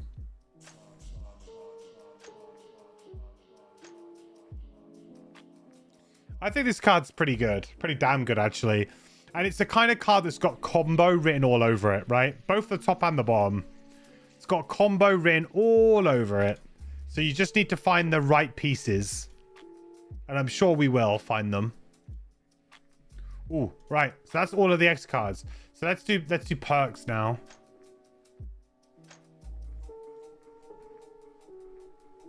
Okay. So, perks. Classic. Replace one -1 card with one rolling wound card. Okay. That's a bit of deck thinning, which we like. Can do that twice. Replace one +0 card with one rolling heal 3 wound self card. That's an interesting one.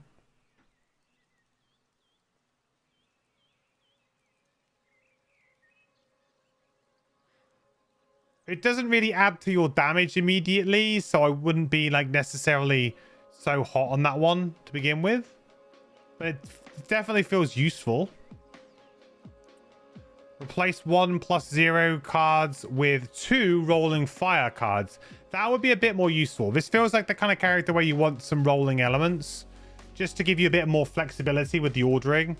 Now, if you want to do like, you've got a couple of AoEs, so hopefully if you play like that big, like for example, you do this, right? I mean, you're creating fire anyway, I guess, with that, but bad example. This, right?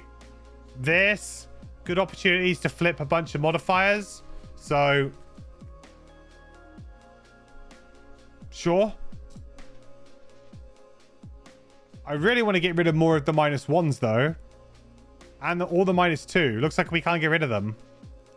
So strength and advantage is going to be a little bit more important, I think, on the characters that can't get rid of their -2 as well, which this character doesn't seem to be able to.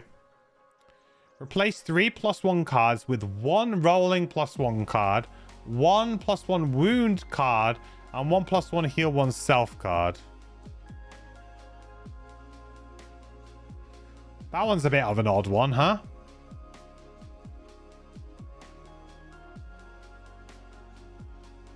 I mean, it thins your deck. All of these are thinning your deck because they're putting rolling cards in, but I don't know.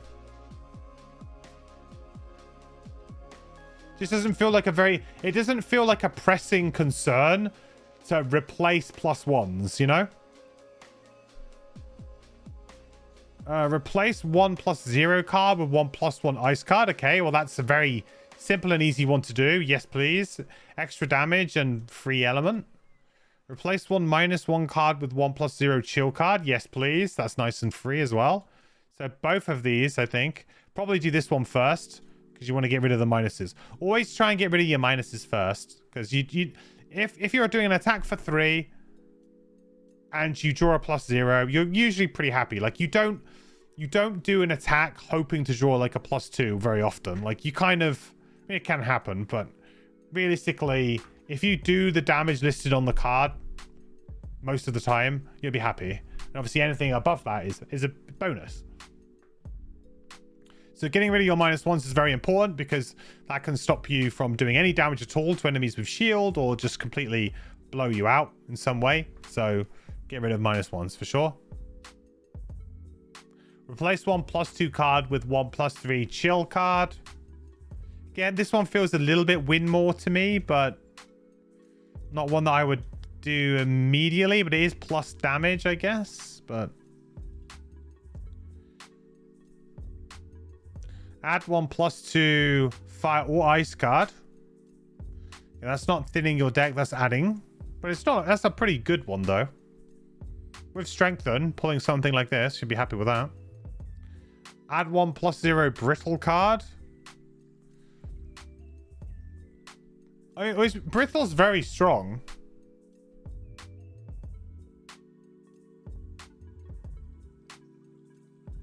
The thing is with that is that you might draw it at a really great time, and it could lead to a really good gameplay moment where you're like, oh yeah, I drew the brittle card and then my enemy followed it up and we killed it in one round. It was really awesome.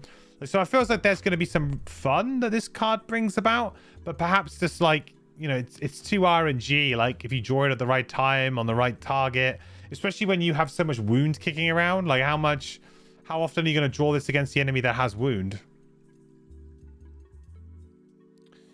At the start of each scenario, you may either gain wound to generate fire, or gain chill to generate ice. Oh, baby. That's like you get a head start on the game.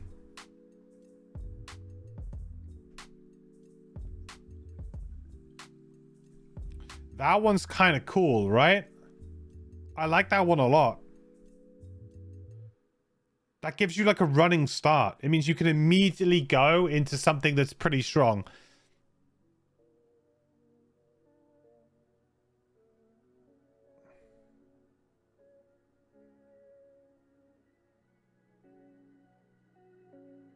And you can use this element immediately. I like this. Yeah, I think this is almost... Maybe this isn't... I don't think that you need this to operate, because we have so many ways of generating both of these two elements and potentially doing the self-wound and chill. Like, we have ways of doing that.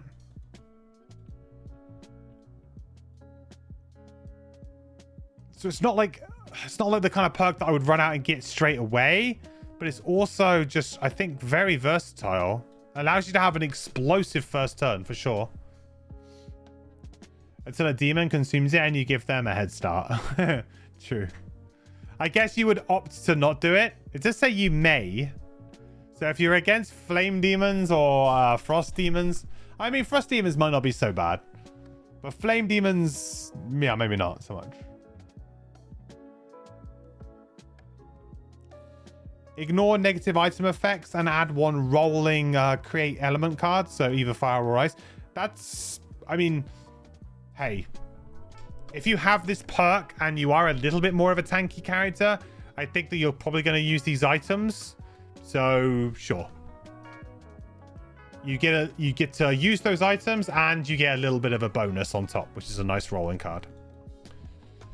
So looking at this this set of perks, chat, I don't feel like we're going to have a pretty decent deck for drawing damage, right? We have a lot of rolling cards that do stuff for us. We have a couple of, we have like a +3 here. We have a couple of extra +2s that we put in. I feel like we'll probably be looking to draw like +2 a lot of the time, right? Either a rolling +1 into a 1, or just straight up a +2, or a +3, or a bless, a crit. So I feel like we're probably going to be landing around that kind of level, but we don't get to get rid of our -2. We don't get rid of all of our -1s, right? I don't think. 1, 2, 3, 4. Is there 5 -1s or is there 4 -1s, chat? I think it might be. Is there 5?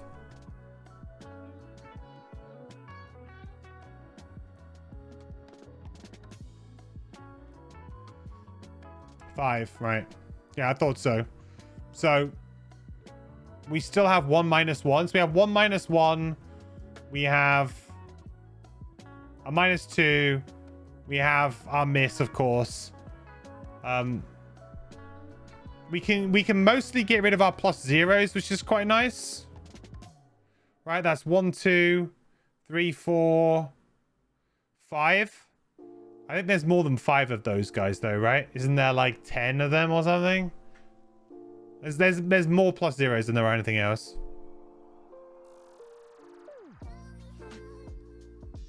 Six. All right. So with advantage, I think we would hopefully be trying to draw like somewhere in the region of +1 to +2, and even if we do, like we've got rolling here that might roll into like that, make it less bad. This isn't a set of perks that I'm like, oh yeah, we're going to be like crazy efficient with our damage. But to be honest, like once you get like some of these big ones up here, you are actually going to be doing like you're going to be flipping good cards. It doesn't feel like one that like improves quickly, but it will over time. And by the time you get to the late game, you're actually going to be like pretty powerful with your deck. But you're not suddenly going to go like level 4, never miss sort of thing. Level 4, sorted. I think you want to go for this perk first. Then this perk.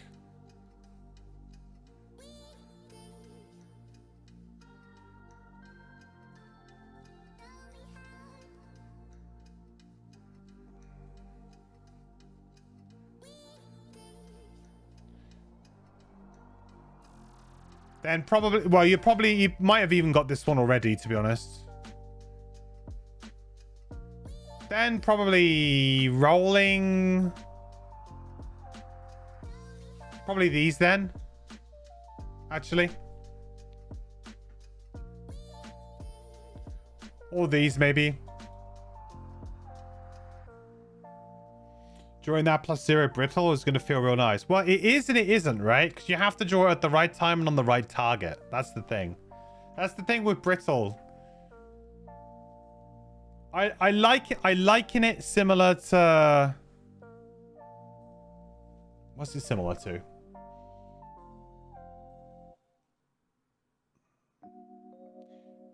It's similar to Immobilize in a weird way. Like when you draw Immobilize from a attack modifier deck, sometimes it's like, oh man, that was so clutch. Now we can go off and do this. But sometimes it's like, it doesn't really do anything. Brittle, I think, is going to be a little bit like that. Although Brittle obviously has a much higher ceiling than Immobilize. Like, the ceiling is way higher. If you obviously draw it on an enemy that you've wounded, because you're just going to be wounding a bunch of enemies all the time, then it's not going to feel as good. It's going to be extra damage, but not as good. It also feels like the kind of card that maybe you want to put in a little bit later once you manage to thin your deck down a little bit more. Give yourself a chance of drawing it a little bit more regularly, maybe. I don't know. Not quite sure where the odds and stuff stuck on that. It's very difficult to kind of analyze these perks, like Brittle, for example, and be like, oh yeah, that's going to give you X amount of damage, because it's very depending on when and where you draw it, right? Well, I mean, good perks though, in general. I feel like this is quite a nice one. I'm liking to see this creep in, as we said before. Frosthaven's done a really good job of adding in interesting perks, and it's good to see that Crimson Scales has also done a similar kind of thing. Most of the Crimson Scales characters we've been looking at have brought in interesting perk effects. So always good to see. Always happy to see them. Right. Level 2. Level 2. So first card. Hey, Broken Spans, thank you so much for the follow. Welcome, welcome. Hope you're doing well. Rapid Flux. We have Move 2. Attack 2. Oh, this is kind of like a bit of an upgrade to that previous card, right? No, it's the one that was Move and Wound. What is Chill? Chill is a new effect that you can put on enemies and onto yourself that gives -1 attack and -1 move, and you remove a chill counter at the end of each round. So it's like a stackable debuff. So you can have multiple chill on you. So you can have like 3 chill, which would be -3 move, -3 attack. At the end of the figure's turn, you remove 1 stack of chill. So it can be a powerful tool to prevent an enemy from doing like a lot of damage, but also a lot of your powerful abilities or some of the things you do chills yourself. And we haven't seen anything that gives us a super bonus for that yet, but we have seen a few that kind of, you know, shirt around that a little bit. That's really powerful. It's really powerful if you can do it in multiples, yes. At the moment, the most we've seen is chill 2. So at level 1, the most we can do to one enemy is put 2 chill on, which I think is good, but won't scale amazingly into like higher levels. So what we're looking out for now is things that can chill like 3 or 4. That'll be like really very good. So anyway, Rapid Flux. This is very similar to this card, except for the fact that this one is Wound and you have to consume the fire. So it feels like maybe just a bit more of a reliable option. Maybe a little bit basic. Bit of a basic move, really. Let's be honest. Move 2, attack 2. Simple. You can actually enhance extra hexes on here, which is kind of interesting. Would be a pretty good candidate for that, for sure. Like, it's only a level 2 card. Pretty low cost to enhance. Extra hexes here could be a good thing to look at. 25 initiative is one of our earlier initiatives so far. So it's not an amazing initiative, but it is earlier than a lot of our other initiatives. So it is in the early range for this character so far. Move 3. Consume either fire or ice. If we consume fire, all attacks targeting us gain disadvantage this round. Okay, ice. If ice, all your attacks gain advantage this round.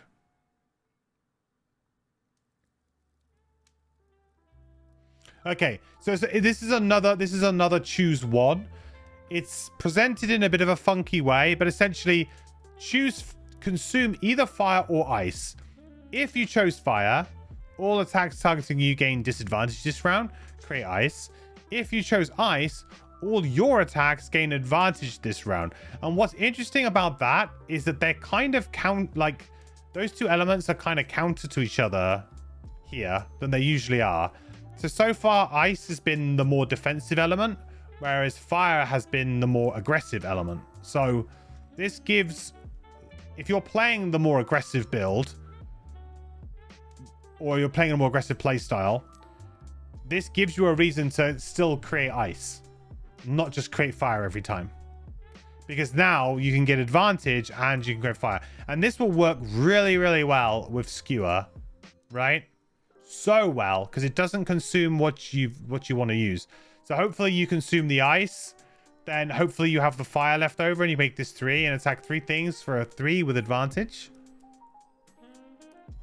Take it all day, every day. So the top of this card, the top of this card is fine. It's a usable, okay to good ability.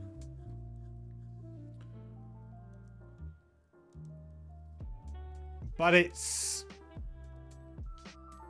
It's not very like exciting. The bottom of this is actually pretty good. And might be really where the power's at. I would think maybe. Maybe this is the power level really.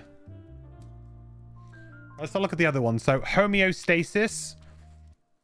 You may remove wound from self to generate ice. You may remove one chill token from self to generate fire. Heal for self. Okay, well, I mean, thematically, it works very well with the name of the card. It does what it says it does. We're going to go into a little cryo sleep and regenerate ourselves a bit.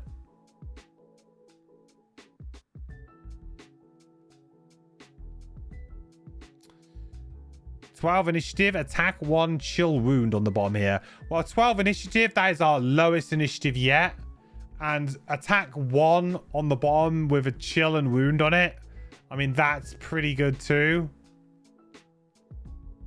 Like as far as boss abilities go, that's not bad. That's pretty good.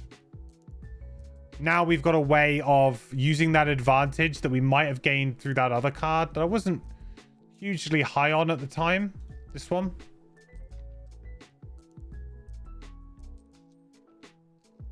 Although that is using 2 early initiatives together, which always feels really weird to me.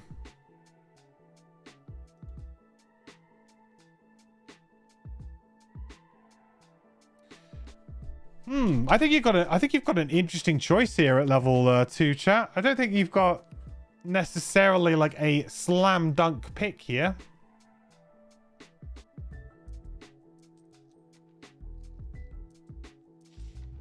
I am drawn to this.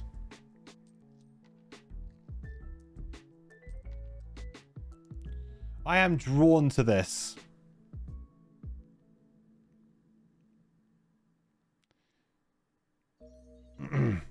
You think you prefer Rapid Flux for the bottom? Yes, me too. Because I think it's very flexible. And we've got some very solid top actions already.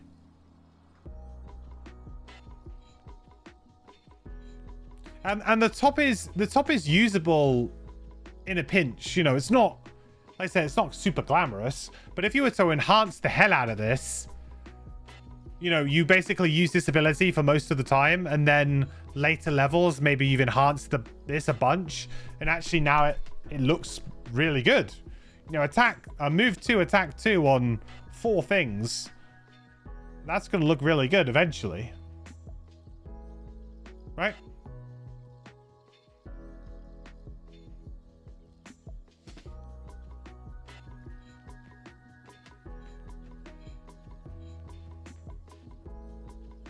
Yeah, I think I'm siding towards Rapid Flux here. Homeostasis might be better for a tank self-chilling build. Yeah, possibly. I think it's weird that the card doesn't do anything else, though. You know what I mean? I was kind of half expecting this to give it shield or something as well. Like if it said like heal 4 self, shield 1 or something.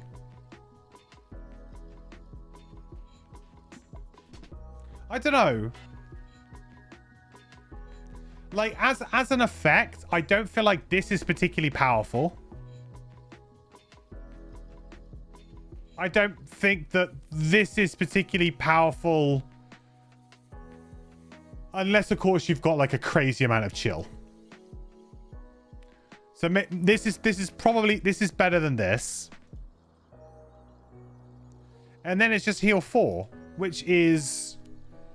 well, very average for a reusable heal, I would say. Realistically, a targeted heal would be heal 3 here. So the restriction of having to use it on yourself makes it a 4. You know, you're going to take damage because of wound, a fair amount. So you're always going to want heals. This is a character that's probably going to want to have a heal card in there, constantly in their armory, because... there's going to be times where you're wounded, you're just going to be ticking down, and you're going to want to recover. But this is giving up a top action to do that heal. I don't know if I like it.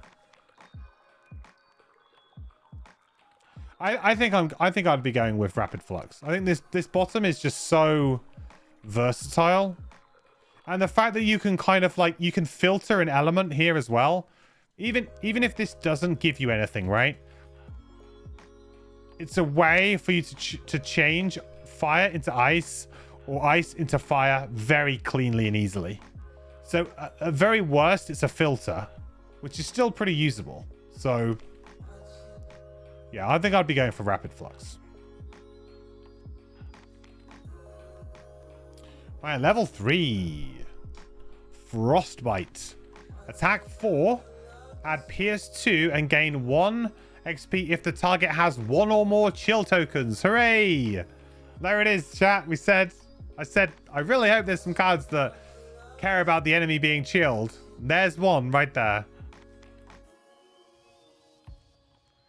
So we can get an extra PS2 if they are chilled. Now, I will say, what is really the big difference here between the other card and this card?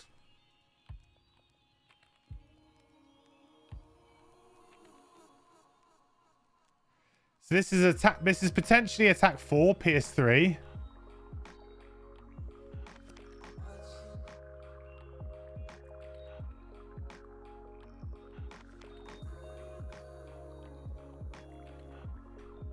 This is attack 4 PS2. Doesn't require the element. Does require chill. But does create an element. But does chill self. So you could argue that this one is maybe slightly better or easier, but also maybe not.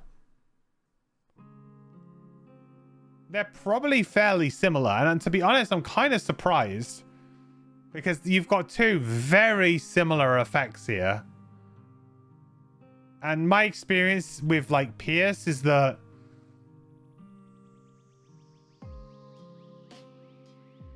having one card that has Pierce on it is usually about enough. You don't really need loads and loads of like every card to have Pierce on it.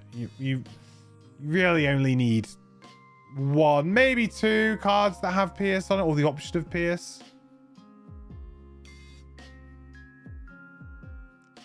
I don't know. I mean, it makes ice, which is nice as a top action, as a top attack action as well. So that would play very nicely with what we took at Rapid Flux here. Because the other things we've had haven't quite worked out. So this would actually work quite well with Rapid Flux.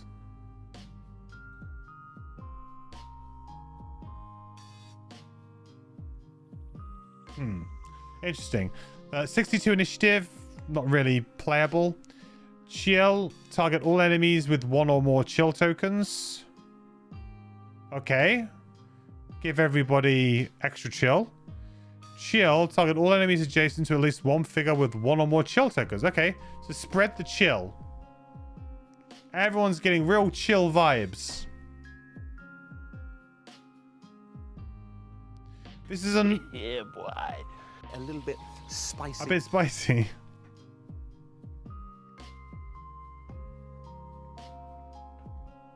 You would have called this card Freezing Whirlwind, personally.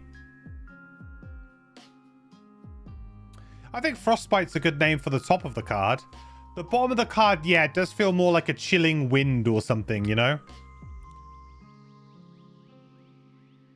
But the top of the card does feel like Frostbite, like it's a targeted attack, and Pierce is, you know, it getting through. Like, you know, Frostbite gets right in, doesn't it? Like, does not care about your armor. Chilled to your very core. Whereas, yeah, the bottom is maybe a little bit more like a freezing wind type effect, sure. I can see that. Now, the problem, the thing with the bottom here is that we need a payoff for this, right? Like, I like the idea of what the bottom of this card is doing, but we don't have a payoff for it yet. Like, I guess that the only payoff is maybe they don't get to attack, or, you know, their attacks are less bad.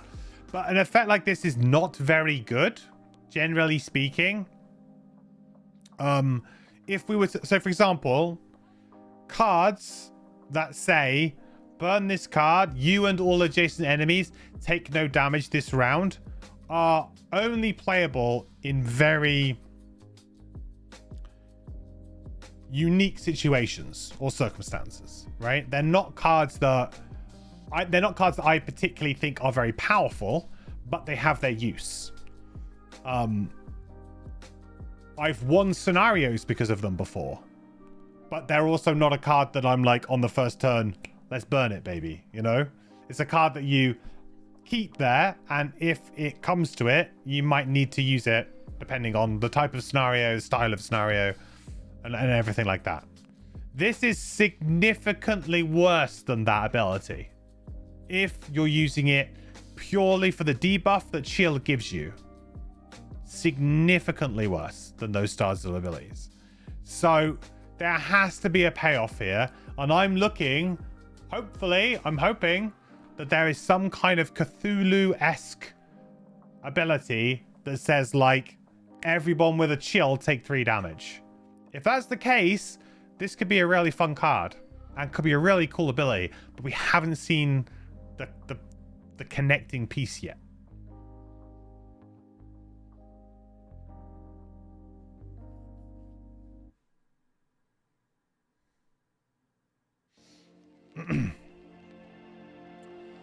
It could be like 3 chill in 1 turn on a bunch of grouped enemies.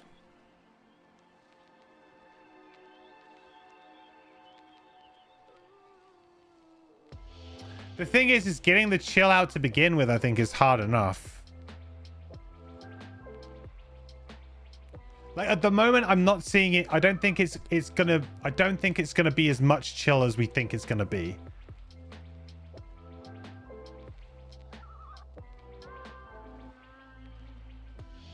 Also, how many of these tokens do we have? I hope they gave you a lot.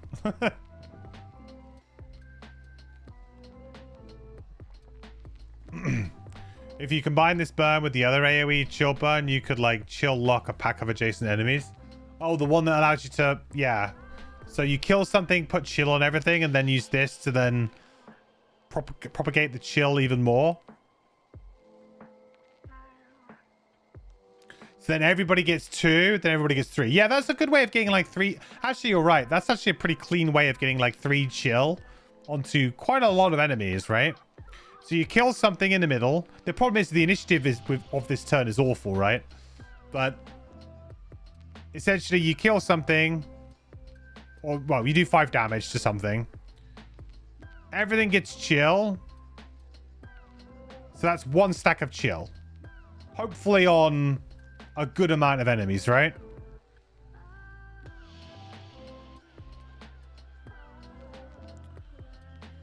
Then we do this, chill, target all enemies with 1 or more chill. So now they've all got 2 chill.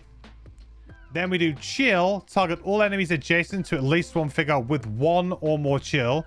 So then those guys all chill each other again.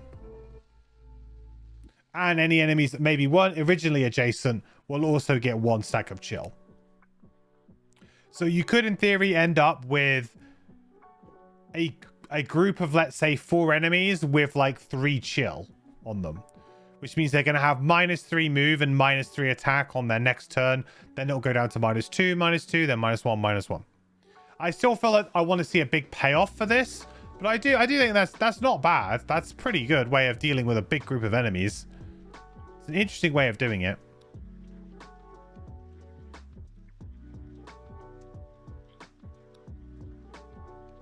Figures include yourself too. It says enemies here. Or are you on about the top of that one? You on about this?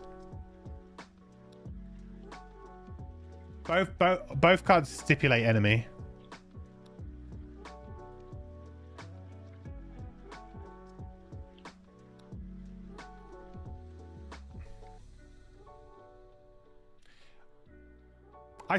I mean that is pretty strong.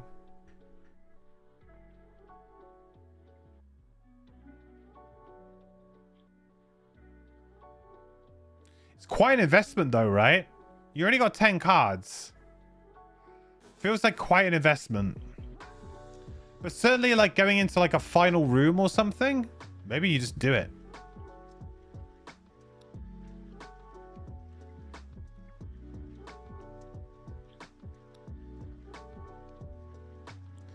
You mean enemies adjacent to at least one figure? Oh, I see what you mean. Yeah, sure. So if you have chill on you, you could then chill enemies. Yeah, so that's very true. Yeah, you could chill some more.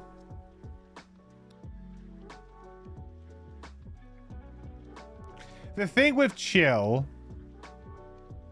is that in stacks of like 2 and 3, I think chill's going to feel, especially like at level 3 and sort of below, and probably even, to be honest, up to about level 5 or 6, probably. I feel like stacks of chill of like 3 and 2 are going to feel really good. 3 especially is going to feel so good.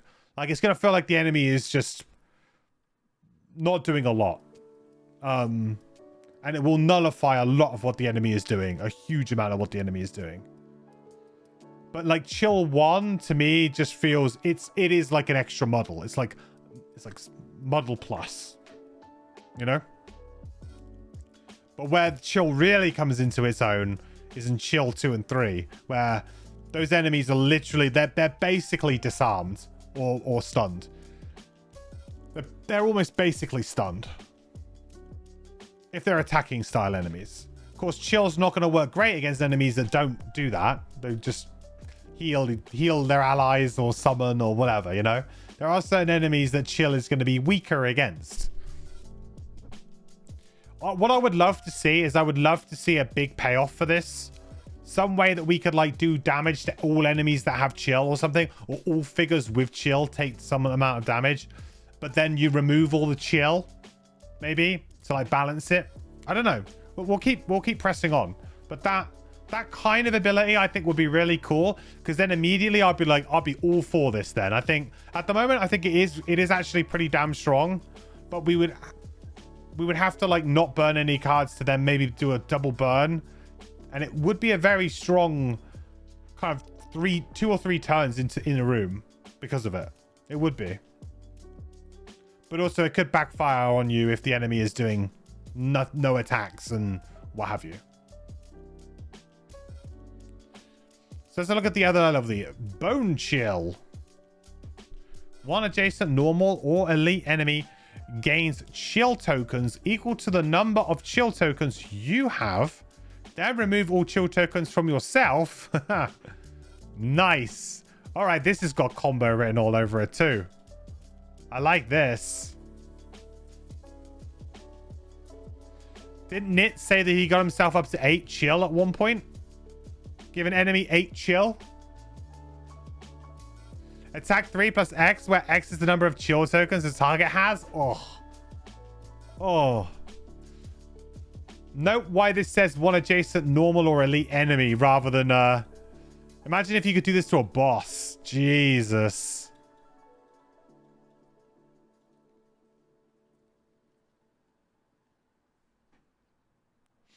You just got back in it, you did. It was all fun and games with your teammates killed them one initiative earlier just to troll you. I mean, this is cool, though. I like this card a lot. Thematically, it's very fun. Mechanically, it's very fun. It rewards you for going all in on self-chill, and then you just do this one crazy chill, like, attack. It is a burn, though. And in a weird way, I kind of wish it wasn't a burn. Maybe they could nerf it a little bit and make it... I don't know. It feels like this could be a strategy within itself. A reusable strategy. If they toned this down a little bit. Maybe just make this an attack X rather than 3 plus X.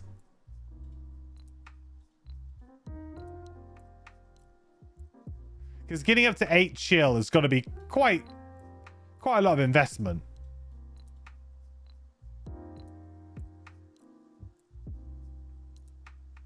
You then spent a few turns just trapped in the room. Nice. Nice. Yeah. in a way, I would actually like to see maybe that'll come up maybe a higher level or something.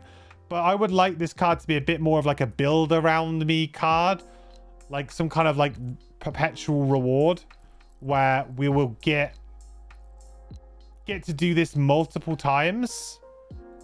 And then this, so it would work really well with the tanking build, because with the tanking build, you could sit there and just be like, bring it on, chilling all of the enemies, chilling yourself, shielding up, just sitting there being like, yeah, bring it on, bring it on, bring it on, getting all of this chill on. The enemy's like trying to hit you, but they're chilled as well.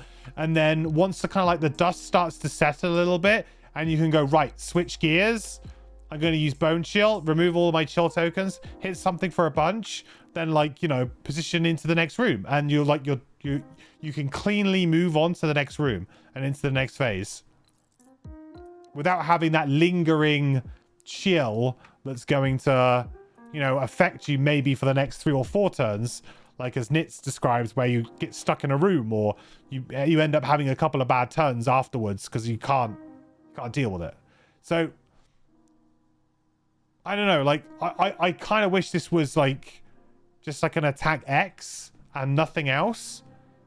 Maybe you'd have to say maximum of 5 or something. I don't know.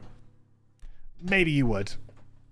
Otherwise, it could be like a very, very easy like attack 6 or 7 often. I don't know. But yeah, it's a little bit of a shame that it's a one-time use, because this is the kind of card that if it wasn't, I would absolutely be like, cool. Okay, here's a really cool payoff for playing this style of play, and allows us to switch gears really quickly. And that would be really satisfying to me. I love what this card does. I hate this symbol. I hate it.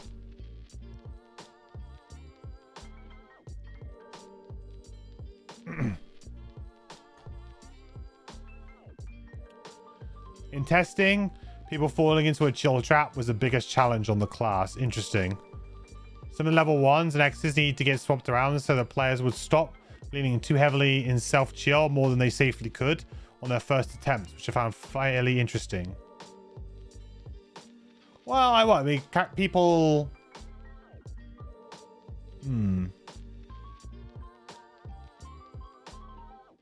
So people just weren't taking chill seriously, like self-chill seriously, essentially.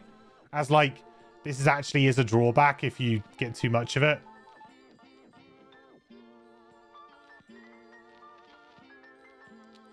It's like the risk-reward of playing a character, though.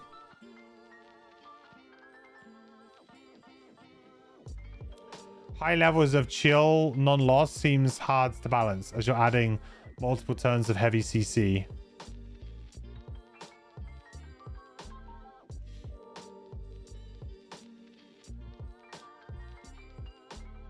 Yeah, but there's a counterbalance there, right?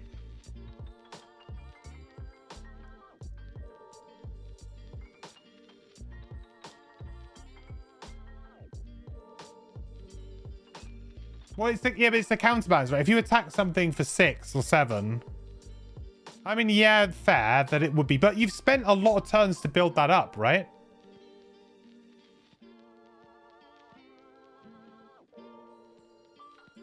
I don't see how it's any more broken than other cards that say the word stun. Yeah, you can, essentially, you can kind of like stun lock an enemy potentially for a couple of rounds. But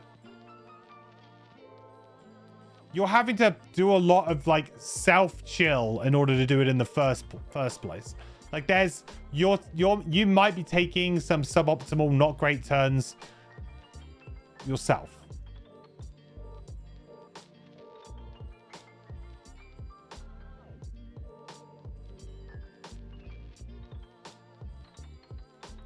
But I can see what you mean, in Providence.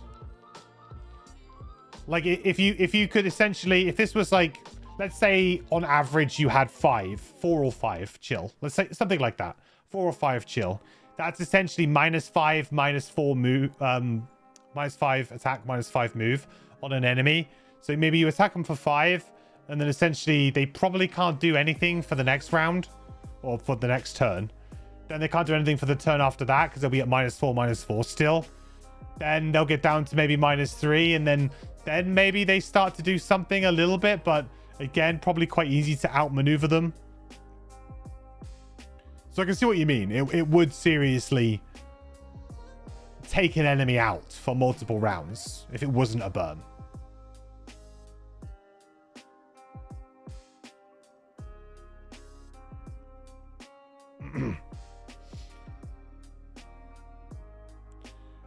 You always did the get good mindset. That's why you ignored chill stuff was added. Right. Yeah, I mean, I'll be honest. I was actually disappointed to see that, because to me that takes away the uniqueness of the character a little bit.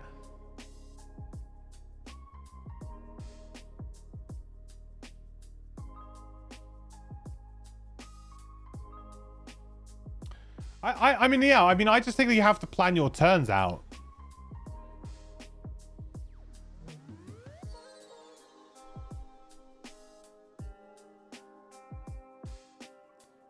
I think what you would do is you'd have like a card or something. You'd have maybe an ability that would remove chill from you at like a faster rate.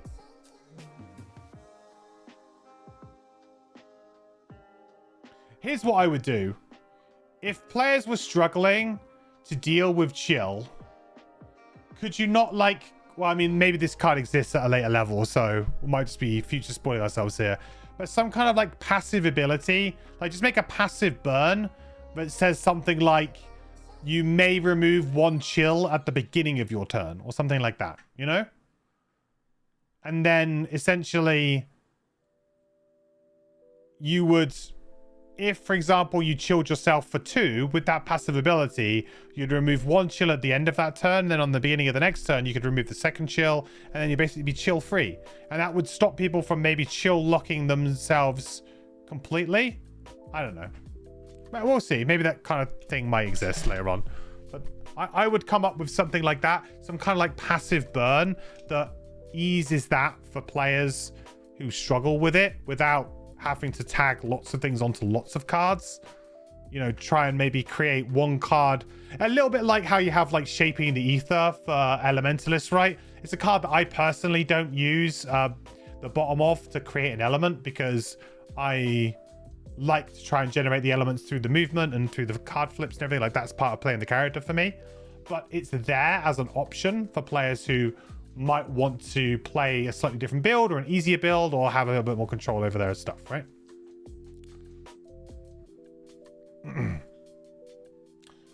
Shaping Ether doesn't exist.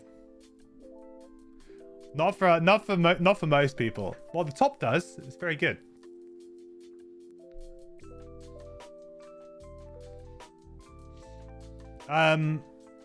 So the bottom of this is move 2. This movement is unaffected by chill.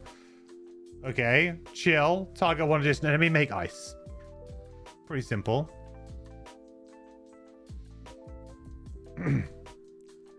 Shaping the Ether is for the weak. Yeah, which is why you would create a similar kind of effect for this character. And if people wanted to use it, they got it there, right? So for example, this move 2, this movement is unaffected by chill. Just so you don't chill lock yourself. Chill, target one, just make ice. I mean, this is playable. Very playable. Are those both level 3s?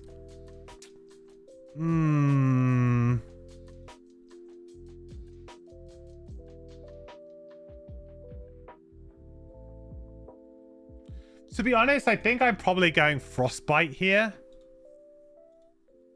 I like Bone Chill. 20 initiative though, that's pretty good. I'm sort of on the hunt for earlier initiatives right now.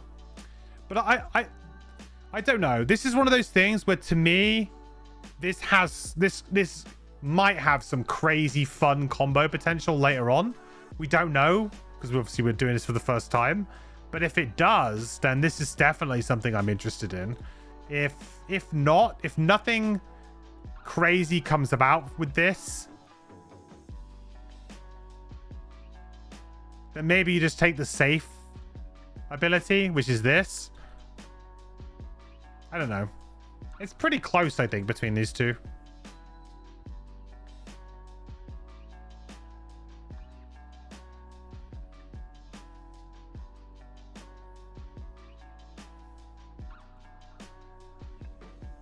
Right, level 4 then.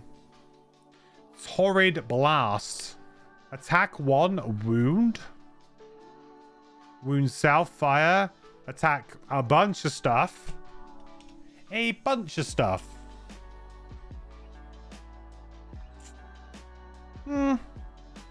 Like we said, our attack modifier deck is not bad.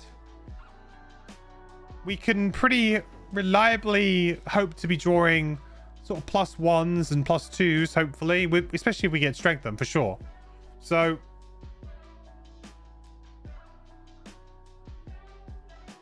I mean, something like this will flip a bunch of cards. We've got some good utility attack modifiers for sure.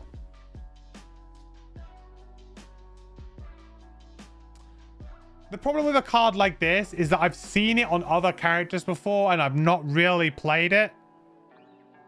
Like there's quite a few characters that have this kind of AoE and I've never really played it that much with them.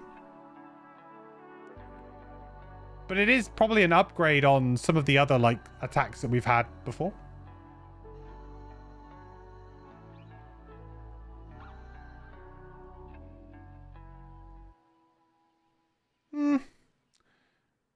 I guess it's a bit underwhelming, but I mean, it's not bad.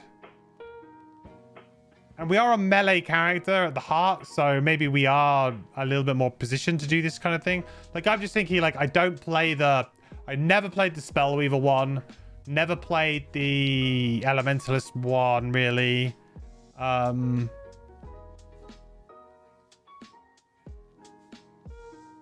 to think who else has got one like this. But those guys are ranged, so that's why it's a bit weird.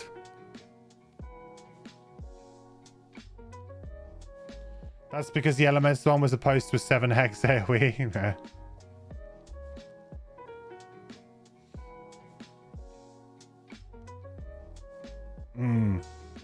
31 initiative. Meh. Consume fire for move 3. Then potentially attack 3. Consume fire. I mean, that's good though. Move 3, attack 3 is a bottom ability all day. Ignore this. I mean, you might do it. But really, you're probably doing this. I think. Then save the fire for the top action.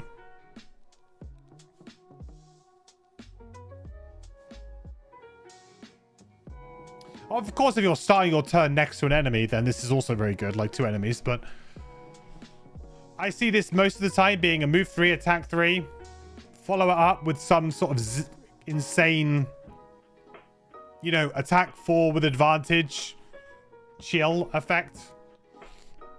Taking it. Very efficient. We're getting to like kind of Mind Thief levels of efficiency with moving and attacking. Top and bottom actions. And Lightning Bolt, to be fair. There's a fair amount of it as well. Yeah, this is just very efficient ability usage. Very, very efficient ability usage. I'm kind of hoping that the other level 4 is a bit more interesting, though. This, you know, card is good, but it's just not particularly interesting. Wound self, retaliate to self. If you do not have wound at the end of any round, discard this card. Ooh, okay. So we get permanent... Okay, so this isn't a burn, though. Okay, so this gives us retaliate 2. Yeah, boy. A little bit spicy. Kind of permanently, really, as long as we have wound. But we can discard it to then maybe heal the wound off if we want to. You know, take a couple of turns off. And then have it again as stamina to play again. We do have a bunch of shields, so...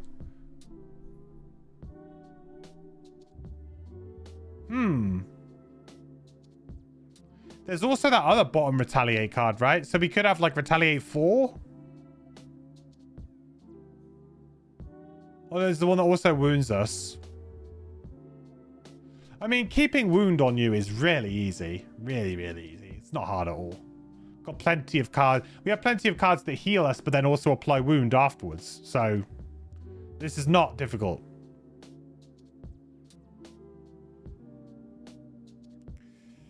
Told me that move 4 Vitality Bomb at level 1 was low-key amazing. It's looking quite good now. We could have a Retaliate 4 round. But then we would need... I guess we would need... I don't know. We'd have no shield up, necessarily. I guess if we've applied a bunch of chill, does it really matter? You'd have to try and make sure you've applied a bunch of chill.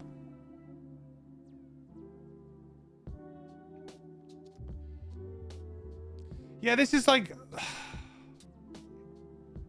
Like, I'm never gonna, like, love a card like this, unfortunately. Because of his... Well, it's got the word retaliate. Because it doesn't... It's in my opinion, it's not active enough.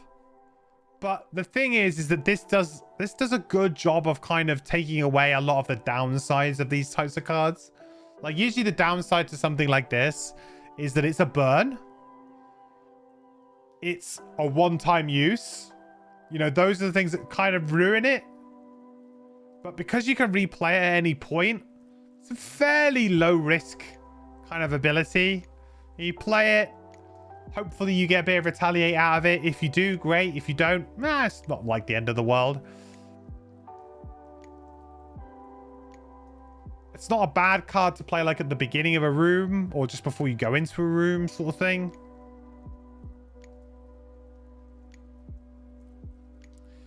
'60 initiative is pretty bad, but I mean, you would probably want to play Spreading Flames top early, but also it might be the kind of thing you'd want to go late to then try and start doing retaliate on the next round anyway. Move 5. If you have wound, this movement is unaffected by chill. Crave fire. That's a pretty strong amount of movement too. That's a very strong amount of movement.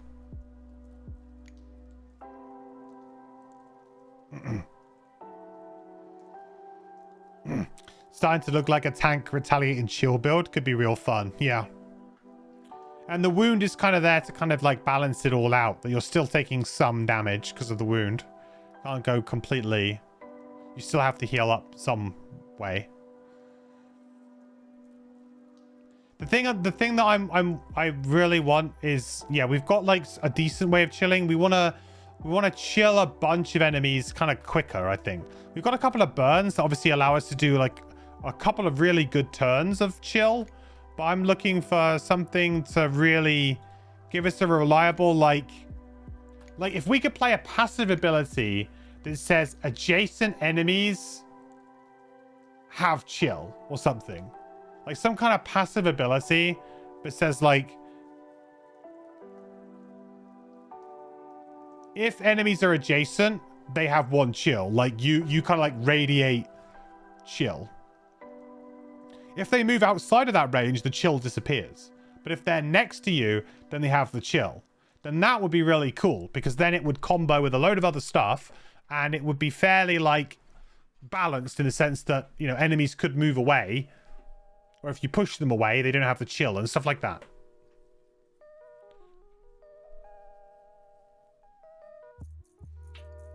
Still, like I feel like we're still a couple of pieces short, but it's starting to shape up. It's starting to shape up that this kind of chill, tanky retaliate build could be quite good. We still need some way, I think, of dealing with ranged enemies, possibly, or some way of like being able to sort of handle that a little bit more. This character has had no summons or push and pull yet. No.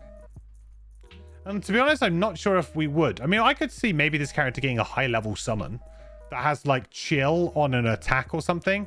Like I could see this character getting like some kind of, you know, ranged summon that's like 1 health, 3 range, 3 move, attacks cause chill. I could see that. Chill and wound, maybe even. If it's a higher left level. Okay. So that's your 2 level 4s.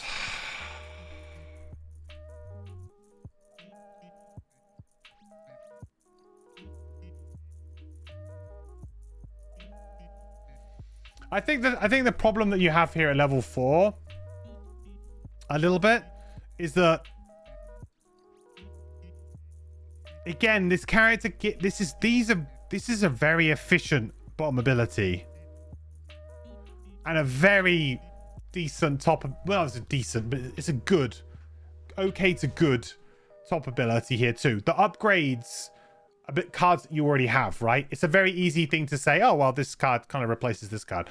It's a very easy like for like kind of swap. But ultimately they are kind of boring and they don't really fit into any build other than I make fire, I wound stuff. I wound myself a bit, you know what I mean? Like, it doesn't really fit. Like, it's not like you're really doing anything crazy different than other characters can and have done in the past. It's just feels quite familiar. Whereas this is starting to look like something, but all of the pieces aren't there yet in a good enough way. And the 60 initiative as well is pretty poopy. So I don't know, like, it's one of those things where I kind of wish that the initiatives were reversed on these two cards. Then I feel like this would be a really good one to pick, because this is a really good amount of movement anyway. And you'd be like, cool, I've got a 30 initiative move 5. Perfect. And then, like, if you want to start to transition into this kind of thing, you've got the card, you know? I don't know. Like, I just feel like it's, at the moment, it's kind of difficult because this build is going to require lots of pieces. So it would be the kind of build that if you had a high prosperity and you were rolling the character late and maybe you were coming in at like level 5 and 6, maybe you would be able to go straight in with this. But if you had to play from level 1 to level 5, you might sort of have to be a bit weaker for a little period of time before you can kind of really start to get everything. I don't know. So, speaking of level 5, now level 5 is supposed to be the transformative level nowadays, so hopefully we get some good things here at level 5 or level 6. So, Bulwark of Ether. Heal 3 self, 1 XP. Consume fire to get +2 heal and strengthen. So, it could be a 5 heal and strengthen. Consume ice to do an attack 3. Make fire. Okay, so this makes ice, this makes fire. It's a pretty good way of chaining those two abilities on, actually. And I tell you what, basically getting an attack 3 with a free heal on it is pretty good too. Not to mention that this happens after the strengthen too. So you could be doing a strengthened attack 3, so an advantaged attack 3, and then having other potential attacks on top of that. We have seen a couple bottom attacks. You know, again, if you went for this one, suddenly you're laughing.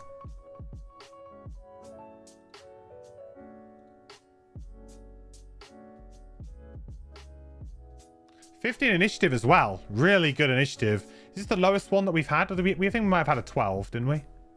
Yeah, we had a 12. But pretty low. The bottom, on your next 4 sources of damage from attacks targeting you, gain shield 3, retaliate 3, and generate fire or ice. So that's the big shield. Big shields.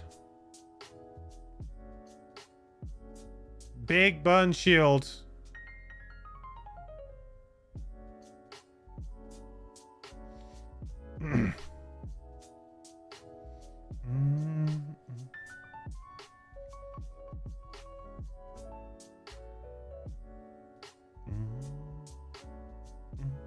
Basically, you can't get strengthened and do the leaping cleave on the level 4. No. Double fire.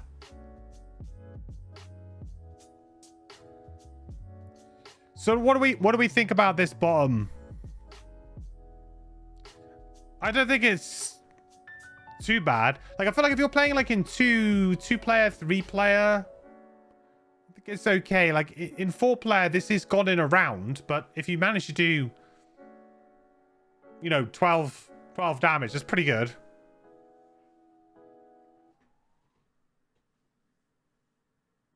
Approaching red guard levels of shield retaliate, yeah. For that one single round. I guess the thing is, the difference with the red guard though is that, you know, they're generally like shield 3 for the entire round, and then obviously, you know, you could be targeted by 4, 5, 6 enemies here. So four sources definitely caps it, but it's very good.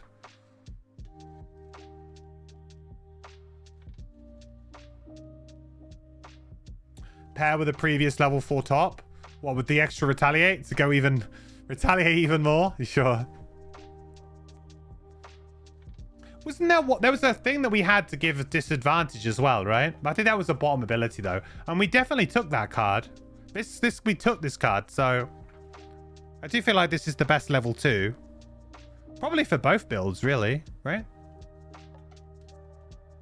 Yeah, I think it's probably the best for both builds. Just the filtering's really useful.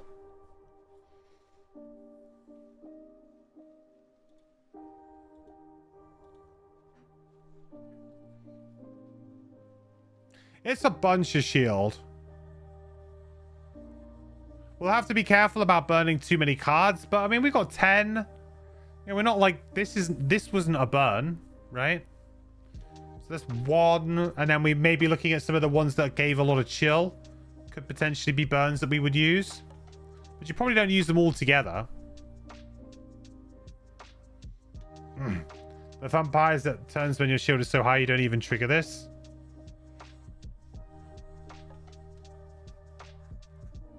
Yeah, it has to be 4 sources of damage, right? So I guess that'll be kind of weird. Level 9 tank hearth is off the walls, but also level 9, so to be expected. I mean, this card in general, I think on the 15 initiative as well is a good package. Like the top ability is a good ability too. I think you're pretty happy with that as well. 10. You thought this class was 11 cards? Are you remembering correctly? It was 10 on, unless that's changed, but it was 10 on the mat.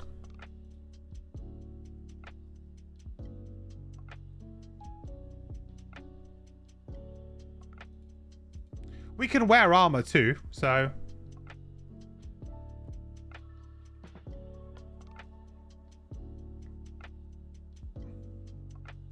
definitely a good candidate for chain armor. The Jaws of the Lion one.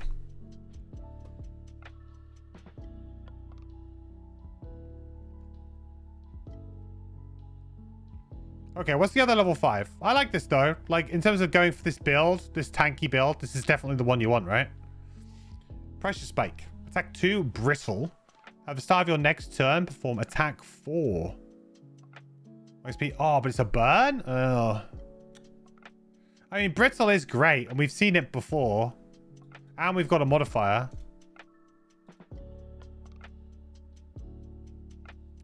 So it's kind of like 6. Because, of course, we don't need to attack the thing that's brittle.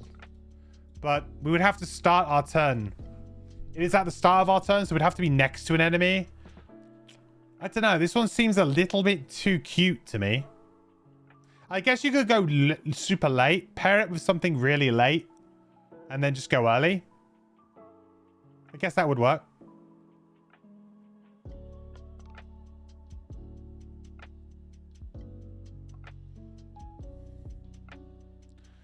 Oh, but it's a bird. Me in regard to a little attack 10.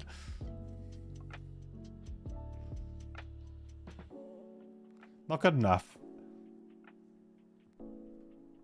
Hey, you were just singing the praises of this. 12 damage right there. Right? 10. Worse. We're gonna go down that route. Yeah, so you go late then early, right? Yeah, because you like Retaliate. Retaliate's a fun mechanic. I just think it's sometimes unreliable. I think some players think that they can go all in on Retaliate and it's like, oh, this win me the game. It'll do it for me. You do still have to put work in. Retaliate's one of those strategies where it seems like it's pretty easy for like new players to play with it, but actually you really need to know monster focus and AI and like ability cards to really get the most out of Retaliate. It actually rewards good game knowledge, I think, Retaliate, more so than other things.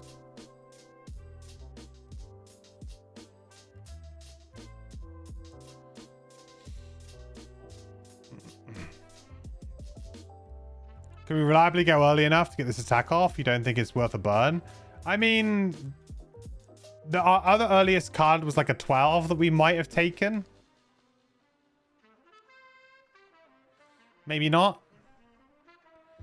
But let's be honest, the bottom of this card, Chill and Wound South, Brittle, target one adjacent enemy.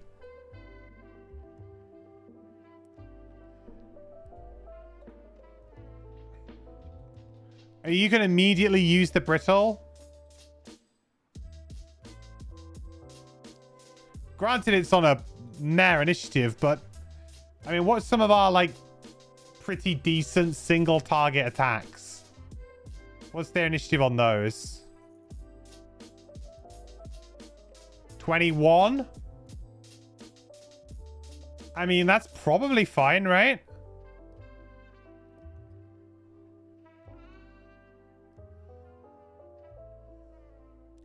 Use a level 1 loss to deal 10 true damage. Oh, with the...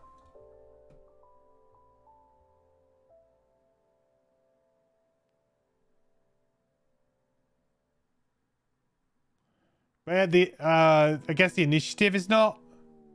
Like, if you were worried about initiative, I guess you'd be looking more at...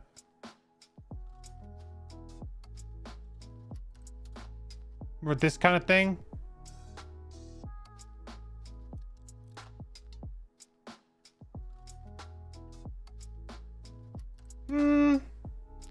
I mean, there is a bit of a downside to it, right?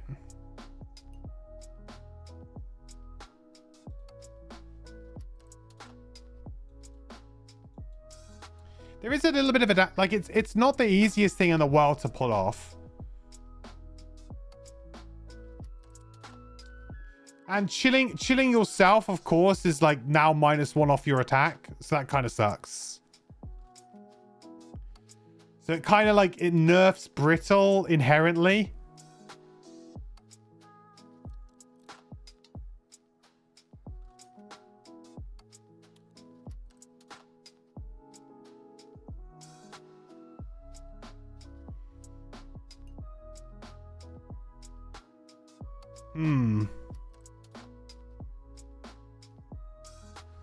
This is an interesting one. I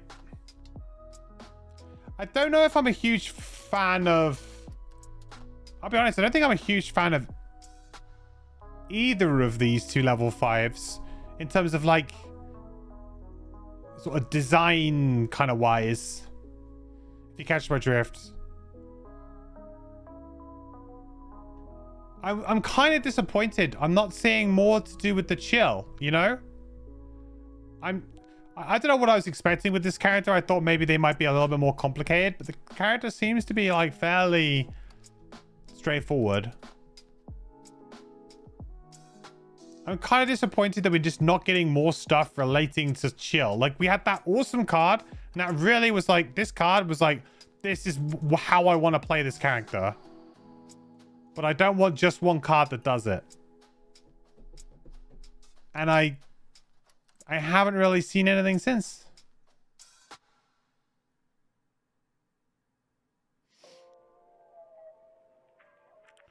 The character is Savvas. That means middling initiative sometimes. It is a generic trait. Yeah, it seems to be. You could be the tank and just apply Brittle for allies so your chill doesn't hurt the attack on the brittled enemy. What?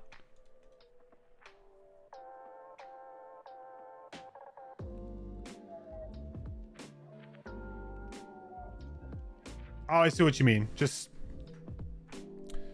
give them the benefit of the brittle. Sure. Yeah.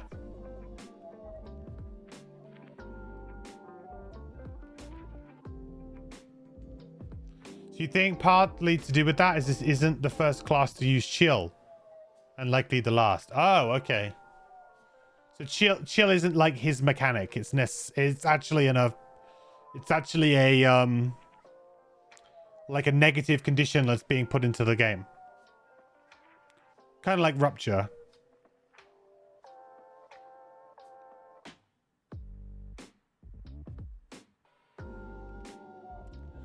Well, I mean, if that is the case, then I think I'm kind of if that is the case, then I'm kind of a little bit more disappointed with this character then. Because, like, they've kind of made chill the main theme of the character. And if it's becoming like just a regular effect that other people are going to have, that kind of cheapens the character somewhat, in my opinion. Like, it's nice. Like, you want to have a character because, oh, I play that character because that has that unique thing about it, right? Whereas if this character, if chill is not unique to this character, then what is unique about this character? Like, he uses a lot of it.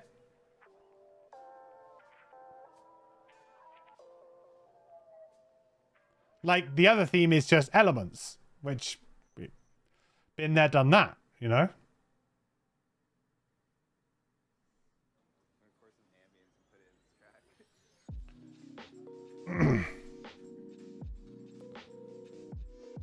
Chill is fairly controversial. Why is it controversial? I think it seems like a very... Is it because it's too powerful?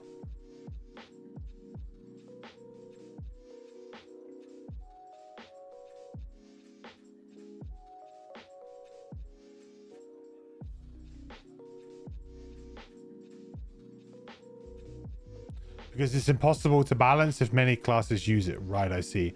Like, if I could apply chill, like 2 of my teammates could apply chill, then suddenly cards like this become more obnoxious. Okay. And the effect in general spirals out of control. I got you. That's the problem with anything that stacks, I guess. That would be true on any ability that stacks, though, right?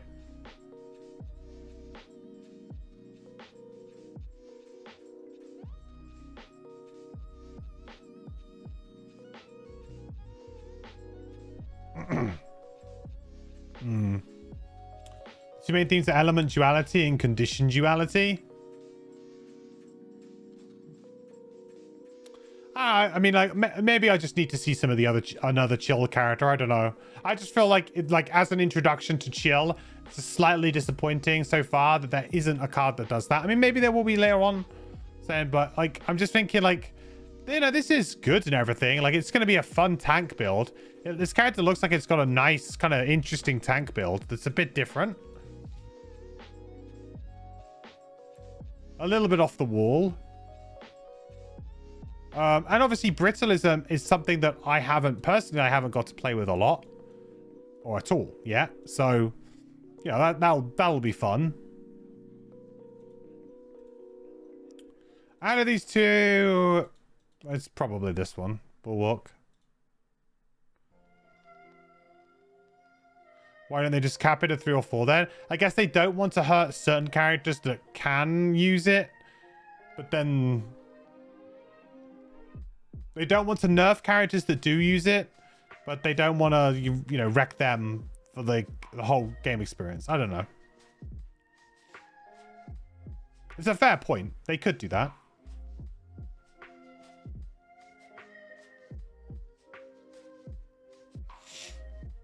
It's a bit complicated when multiple classes are involved, especially ones that's been considered finished for like 3 or 4 years.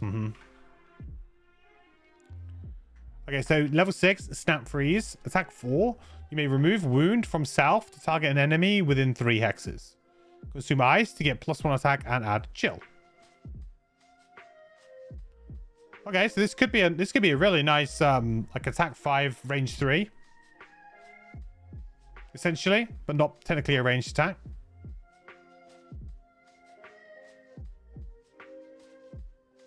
I mean, that's a solid attack. Very, very solid attack.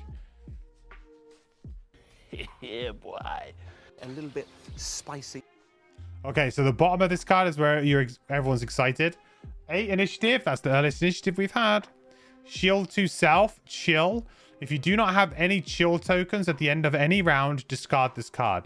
There it is. Okay, so there it is. That's the type of card that you need. This type of card, I don't know. Maybe it needs to be earlier, or I don't know. This is powerful, though. So maybe it does need to be this late. Shield 2 is a huge amount of shield, as we know. Defensive stance is kind of broken because of the enhanced ability of it. That's like from level 1. Shield 2 at level 1 or would be way too much. You'd just immediately play this. Yeah, this is crazy because you can very reliably keep chill up, right? You might have to balance things a little bit.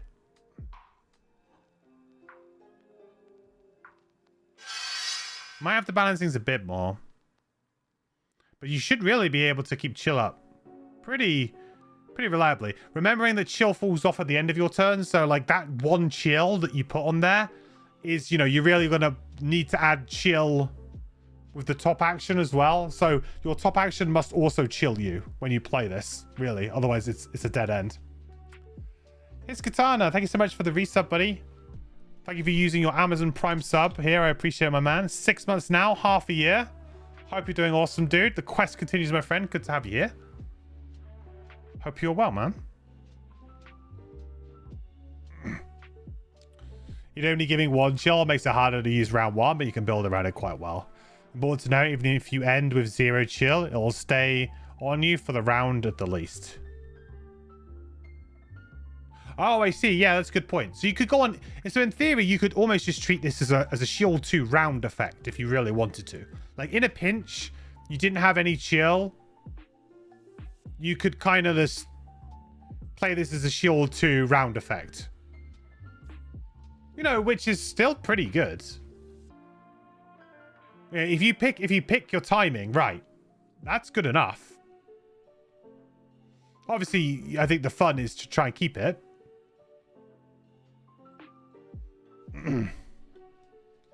Usually catch the VODs for these since your work hours changed, but I'd like to pop in for it. Well, awesome, dude. Good to have you here.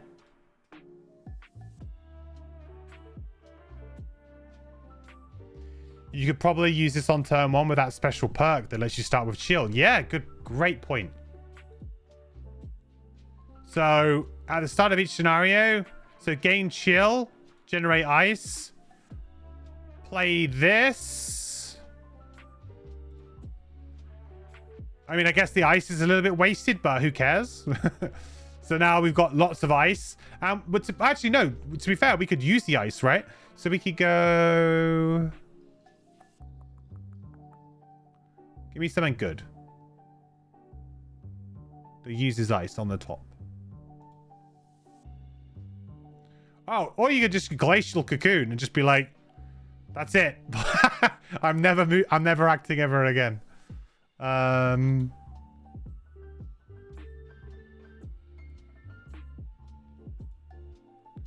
come on, there's got to be something. What am I missing here? There's a top consume ice ability that's like ranged or something.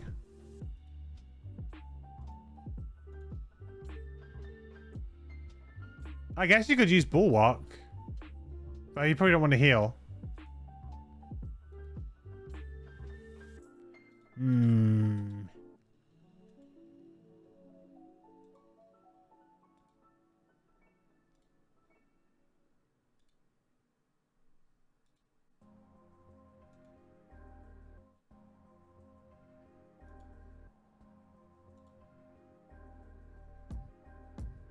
Oh, I guess if you could start next to an enemy. I mean, it's unlikely that you can. Very unlikely that you can. But I guess if you went super late.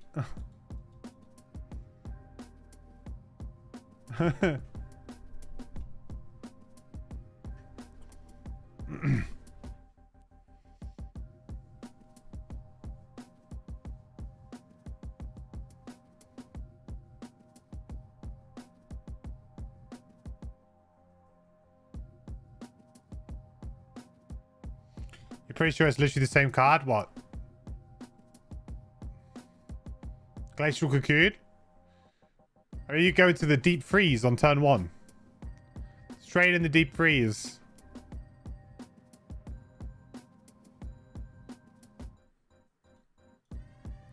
Anyway, so this is so this is fun. This is definitely fun.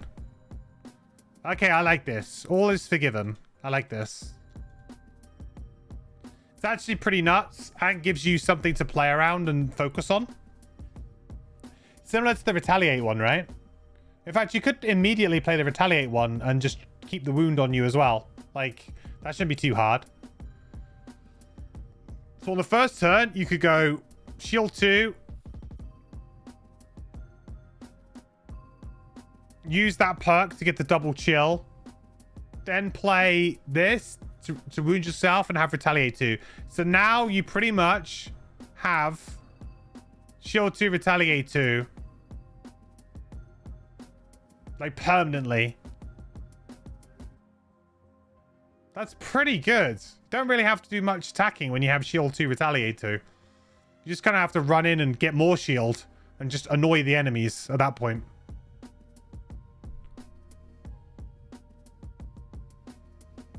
Look at me, I'm an immortal red guard, but my legs are broken and I can't move. Right, probably.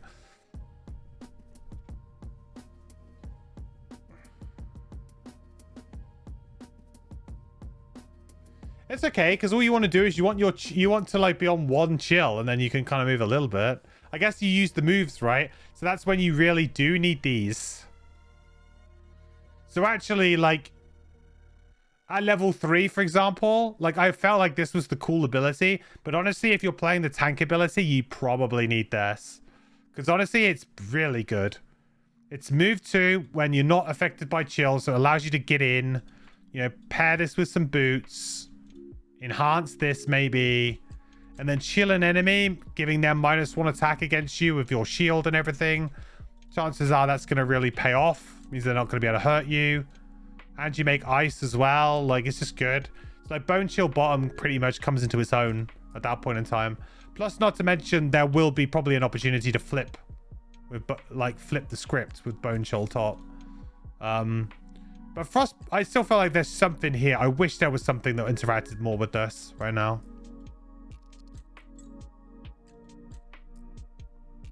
Okay. So the other card is Cryosism?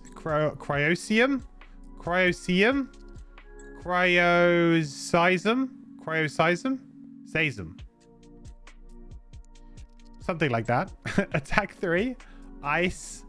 Kind of a fairly unique AoE pattern there. A little bit different than what you normally see. It's a melee attack, but a little bit different. Reminds me a little bit of like some of the Geminates kind of patterns. A little bit kind of weird. And maybe some of the Luminaries as well, actually. Add +1 attack. If the target has wound, if any enemy in the targeted area has wound, gain 1 XP.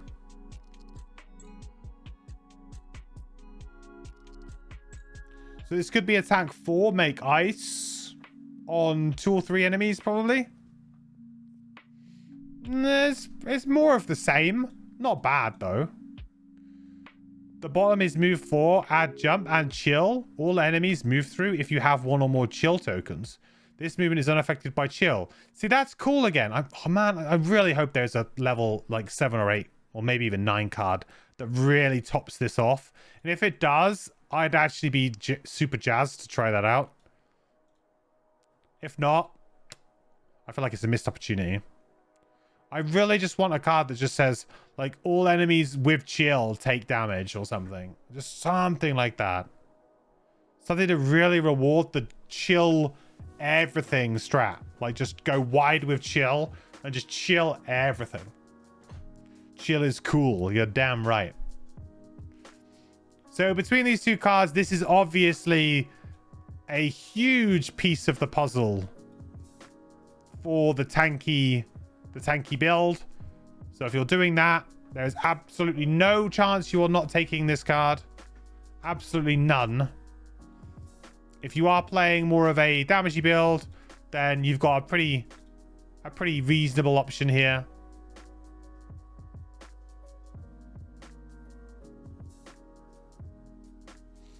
This is also not a bad attack, so to be honest, you might just be like, I'll take the 8 initiative and get a fairly decent attack as well. So to be honest, you might end up just taking Snap Freeze regardless, because even if you're playing like a more of a damage build, you've got a lot of things that are quite similar to this.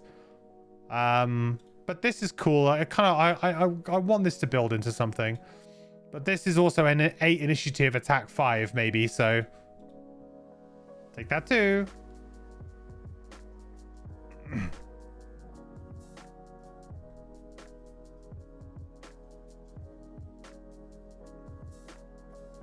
Charisma is a fantastic follow-up to the AoE wound attack. Oh yeah, I suppose it is, right? Okay. Level 7. Unyielding Charge. Attack 3. Ignore the shield and retaliate value of each target with 1 or more chill tokens. Okay, cool. That I like. That's something a bit different. There's the payoff a little bit for this kind of thing. Okay. Okay. That's cool to see. That's good to see. This is what I want. I want more payoff for this kind of thing. And this certainly is that. Ignore shield and retaliate. Beautiful. Means that you're going to be able to take down some tough enemies quite quick. And obviously retaliate can really hurt some melee kind of base characters. Especially a character like this maybe who's got a decent amount of health, but we're not talking like you're not super tanky. And because you're going to have wound on yourself a fair amount, you know, your health is going to be taxed a little bit. So I feel like being able to get round retaliate is going to be very powerful. And, you know, flame demons, it's always nice to have something in the back pocket to deal with them. I know you don't deal with them very regularly, but it is nice to have something in the back pocket to deal with a troublesome enemy like that. It definitely gets a bit wild with the late levels, as is tradition. Yeah. Now is where like the power creep just goes off the scale. I like it. I like this 7. I like this top. It's more, in my opinion, like obviously these guys like a really efficient attack when you use it with the follow-up to the other AoE with the wound. But I like this because it's just like a different attack. It's like a different avenue of attack that you didn't have before. And considering that we also had a lot of cards that had like Pierce early on, you know, we now kind of get this which just completely ignores shield. So much better. 26 initiative. Decent-ish. Okay. The bottom of this is move 5 with jump. Then we have an attack 2 wound, targeting kind of 3 things in a sweeping blow type pattern. I mean it's a bottom attack, and the move 5 jump is not too bad. We had a burn move 6 with an attack or demeanor.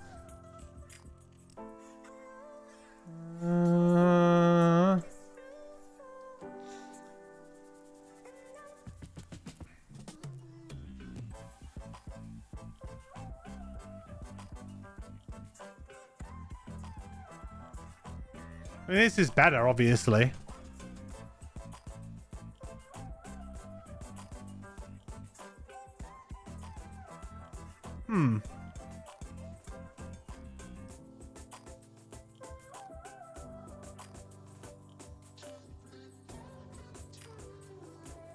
Yeah, I mean, like it's fine, right? It's level 7. It's a burn. It's maybe a little bit on the underwhelming side compared to what we have, but oh yeah, bottom attacks are always good. Like, it's kind of like it has to be a burn, because if it wasn't a burn, it would be ridiculously overpowered. So it has to be a burn, but it's just not like a really super incredible burn that I'm so excited about. What's the other level 7? Because I think this is a good avenue of attack for that build. Raging Fire. So wound self. Add +2 attack to your next 3 attack abilities.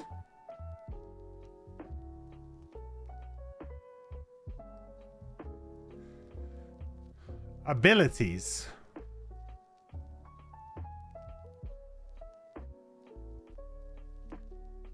Not often you see it written like that.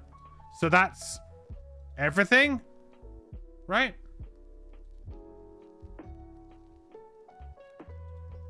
Right?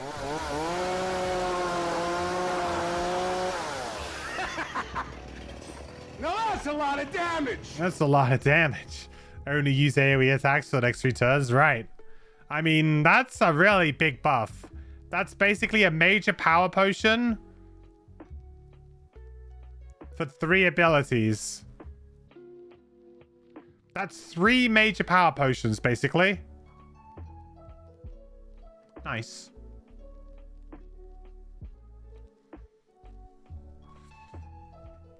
That is a lot of damage. I'm kind of surprised this opposite card like this, which is quite a value attack.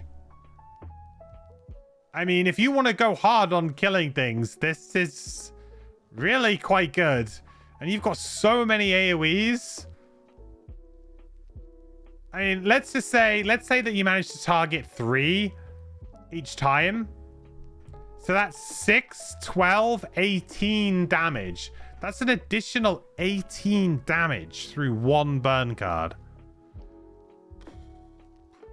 I mean, and that's conservative, right? That's if you hit 3 each time. Some of them you might hit 4.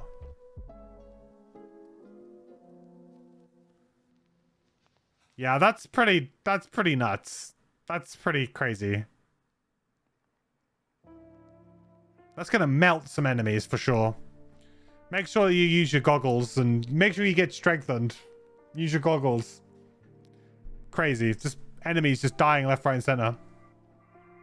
The bottom is super spicy for tank half. Okay. So move 3, heal 3 self, +3 heal, and wound. So you can wound yourself. Just so a bit of a move.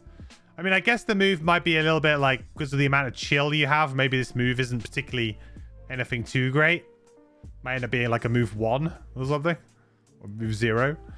But sure, reapply, healing yourself up and then potentially reapplying the wound is really useful for keeping the retaliate up too, right?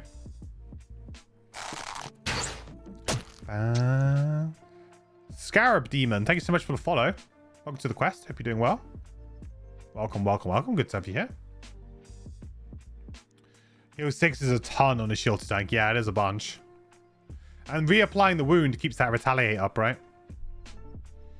Yeah, this is a very good card for that build.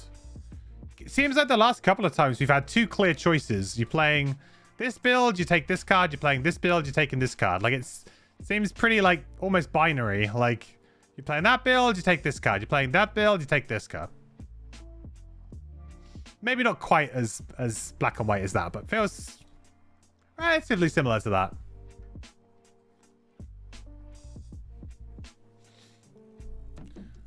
So out of these 2 cards, which one are we taking? Well, obviously we're taking this if we're playing tank. If we're playing damage dealer, we might actually consider taking this for just fun, I think. I think this is more fun. It makes fire too, so it does immediately give you like some very powerful options right off of the bat. Like next turn, you're just straight in. Straight in.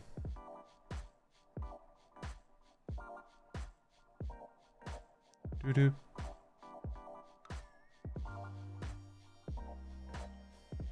Oh boy.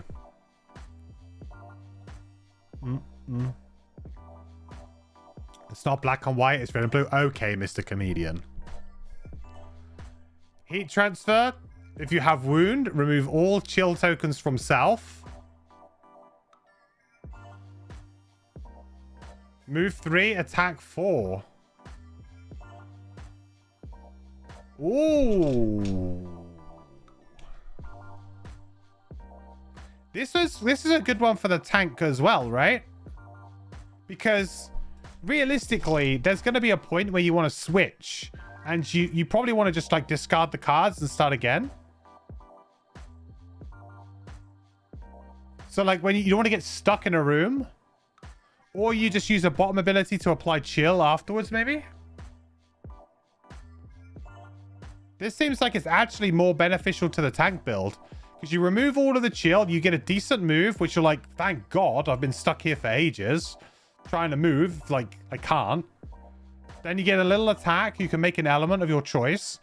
Then potentially you'll have the bottom ability to either reapply chill if you wanted to keep the shield going. Or... you know, potentially move again to get towards the end of the room, and then you kind of let them fall off. And then you get ready to play them again for the next round. Next sort of turn. Sometimes it's just we finished the room early and you really want to move near the door. Let's move like 7. Yeah, yeah. Also, when the room is nearly done, it's an option to actually attack for once. Yeah, because like I don't think like as a tank, you do want those options there. Like you can't survive on just retaliate and shield. Like you do have to have an option for attacking because you get those enemies that don't attack.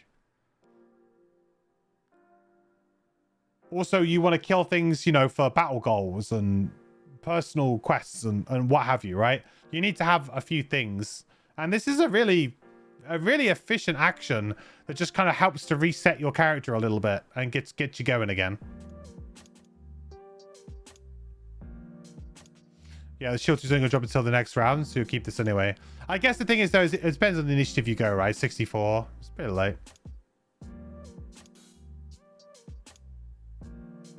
Sounds like someone else's problem. Well, you know, if you want to try and get some loot, though, you're going to need to move, right? I mean, I guess you could use that weird loot 1 card. Let all the enemies die around you. I suppose. The bottom of this is move forward with jump. If you have 1 or more chill token, generate ice. If you have wound, generate fire. If any element was generated with this action, gain 1 XP. That's a versatile card as well. That's just nice. Probably both builds would probably, like, both builds are going to have chill and wound on them probably at some point. So kind of works with both here. Thematically works very well with the name of the card, heat transfer. I like it. But yeah, I think this is probably really where you want to be at, hopefully.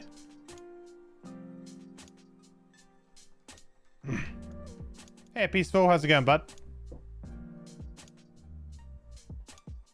Right, pressure wave. That's the other level A. Attack 3. Consume fire or ice to gain advantage. And we got that pattern again. That pattern that I seem to struggle to use. I don't ever really find myself in this situation, but I guess we're melee. You may remove wound and 1 chill token from any number of targets to cause the target to gain brittle. Whoa.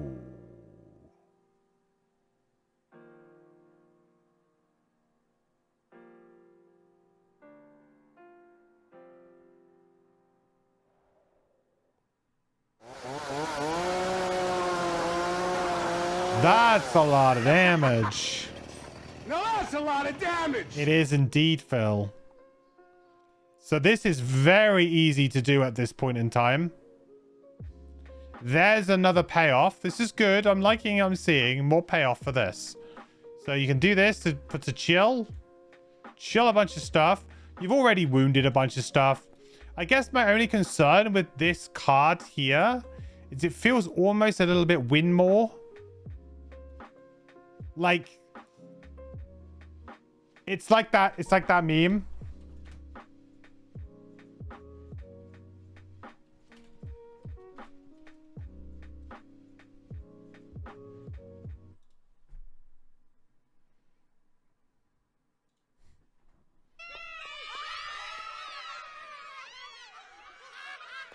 Gloomhaven enemies.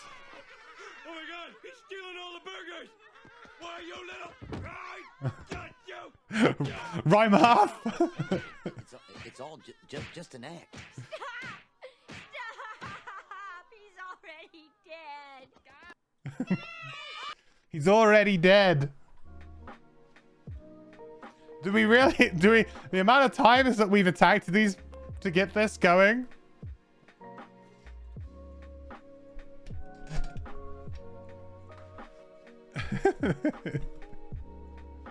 It does feel a little bit win more. It feels a little bit win more to me. Just a little bit. But I mean, it's strong. There are going to be enemies that maybe you still benefit this from, of course. You know, there's something like a really annoying, like golem or something. Or something that's got quite a lot of health, an elite golem at high level. It's just really annoying to kill. You know, you're gonna have to attack it 4 times probably. So there is a good time, but does feel a little bit like you're killing things so fast anyway. What is brittle? So brittle is the next time this figure takes damage, it takes double damage. So, for example, wound would trigger it, so it would do like 2, but then brittle gets removed. So it's bad. It's bad with low damage effects, but very good with high damage effects. So if you were then to follow it up with an attack 4, it would then turn into an attack 8.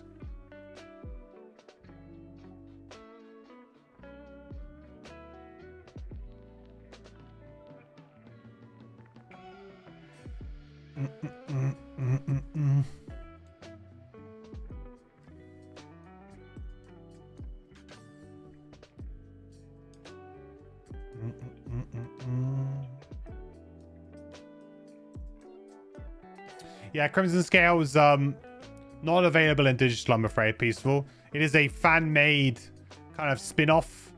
And the characters are quite complex, so it's unlikely that they could ever really be kind of like modded into the game, if you like. This character, well, actually, no, Chill couldn't be modded into the game at all. It's super hard. Some of their abilities could be, but Chill is no way. So, like, I think that this is a insanely powerful attack, like what it does. But is it very win more at this point in time? Maybe. 16 initiative. Good initiative. Another nice early one there. Move 3. Consume either fire or ice. If we consumed fire, we add +2 move, jump, and generate fire or ice. If we consumed ice, we gain strengthen and 1 XP. So there's a move. There's a bottom move, get strengthen. There it is.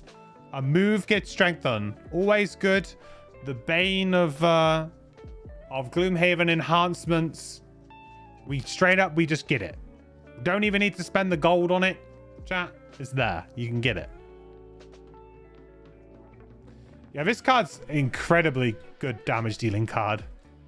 Again, I feel like you've got 2 things here. Level 8. This definitely feels like...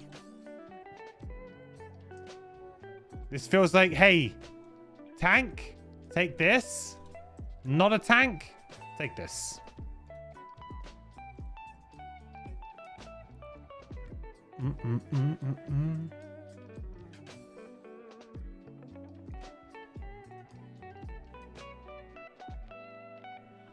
There is a kind of chill effect already in game in Voice's boss fight.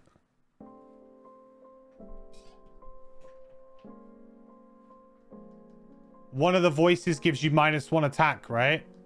Are they separate ones, or do they both give you does one give you -1 and -1 move? Is it just one of the vocal cords, or like is it 2? One gives you -1 attack, one gives you -1 move.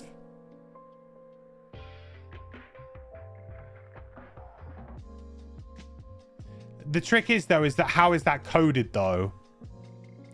Because it's probably coded as like a blanket effect, not a targeted effect.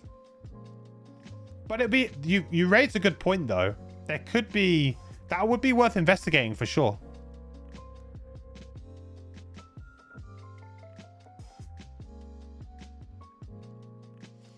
It would at least be worth like checking to see how that's coded. But my feeling about like the back end of Gloomhaven Digital is there's a lot of spaghetti back there. So I don't know. You might want to start pulling at random things. Okay. Level 9. Thermal Weaving. Attack 3. Consume fire to get +1 attack and wound. Plus consume ice to get +1 attack and chill. Consume fire and ice to get brittle. So we can choose here. Bit of a choose. We could choose to get, let's say we had both fire and ice up. We could do an attack 5 with wound and chill. Pretty damn strong against, 3 to 4 enemies here, I would think. Or we could choose to do an attack 3 and brittle to 3 or 4 enemies, which also pretty strong. I feel like if you're trying to, if the enemies are low on health and they're pretty like small enemies in terms of like, you know, they haven't got ridiculous amounts of health, I think you probably go for the wound and the chill. If they are big boys, you go for the brittle. Probably. I think that's the way you do it, right? New. Hey, BG.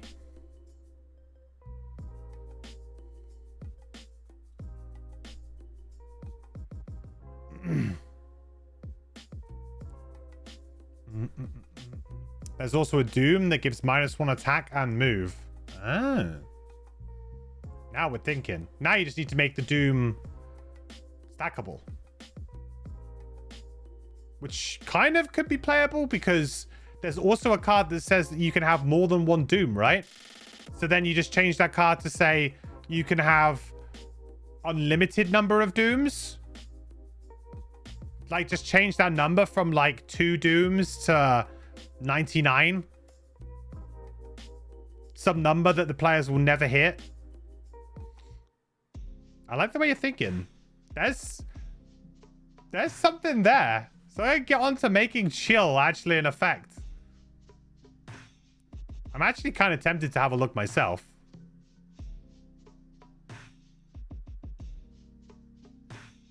Brittle would be hard to do, though. I don't know if you could do brittle. I mean, there are ×2 effects in the game, but they're like abilities that you play on yourself, on your next attack. I don't know if you could apply that to a figure. That would be... Although there are Dooms that say, like, you know, add... I mean, Dooms would be the way to go about it, definitely. Reworking Dooms, I think you're onto something there.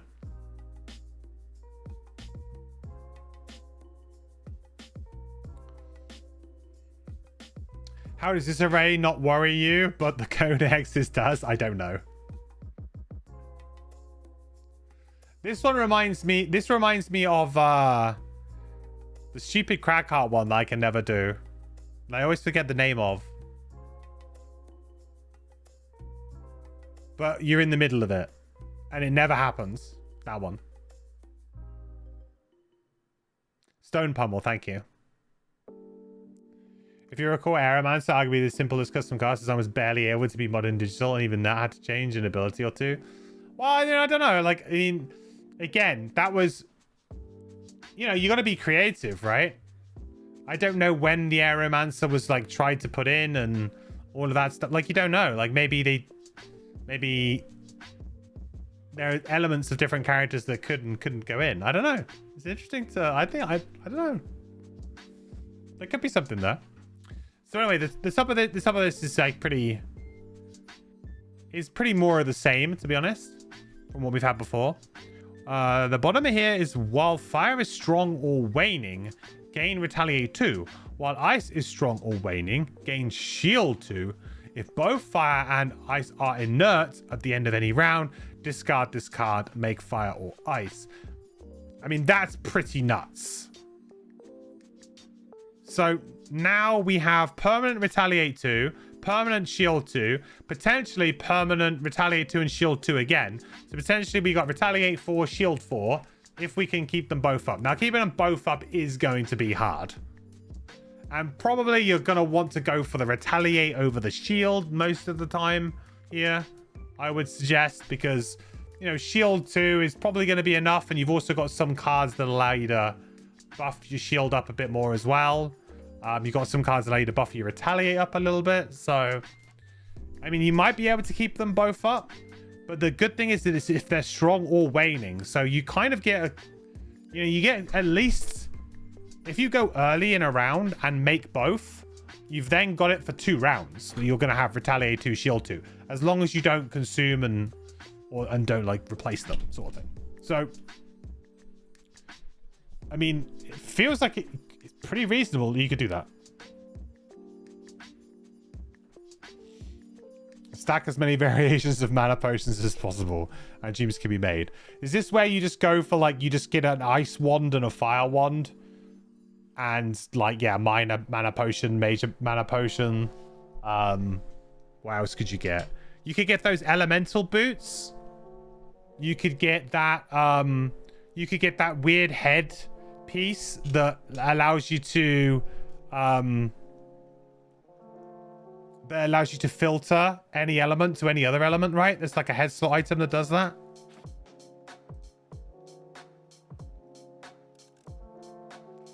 You just get the elementalist boots.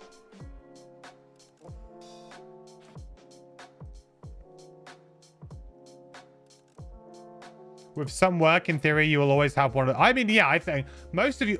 This class was not stingy on element generation. So, I think it's pretty... It's pretty clear that you can probably have at least one of them up. And sometimes both. And the fact that it only cares about waning... So, you go on a super early initiative... Suddenly, you've got this. And the good thing about this as well is it's not a burn. So, if it falls off... Doesn't matter so much. Just play it again. Very powerful tanking card. This might be one of the best tanks we've actually seen. Because it's very like it's almost like a passive tank. But the thing is, you have like in the sense that you almost don't need to play shielding cards. Like in that sense, like most of the time with tanks, every single turn you're like, okay, I'm playing a shielding card or something like that. You're stacking shield, retaliate, and chill all together, you know, which is a very powerful package for tanking, like insanely powerful package. You know, it's not, you get some tanks do get things like, oh, enemies attacking you gain disadvantage. You get the odd kind of thing like that, but this is really common for this character to just be able to go, all of the enemies have -1 attack. Like, or a good amount of enemies have -1 attack very regularly, which is another huge swing. So one thing I say I am a little bit disappointed about that we haven't seen is we haven't seen a way to stack chill really quickly on one target. Kind of surprised by that. We've seen ways that we can obviously add chill fairly easily through our attacks and moves and things, but we haven't seen a card that was better than the first card we had, which was just like chill range 2, whatever it was. We haven't seen a card that's like just double chill that, or we haven't seen one that's like triple chill that. Maybe that'll be the other level 9, I don't know.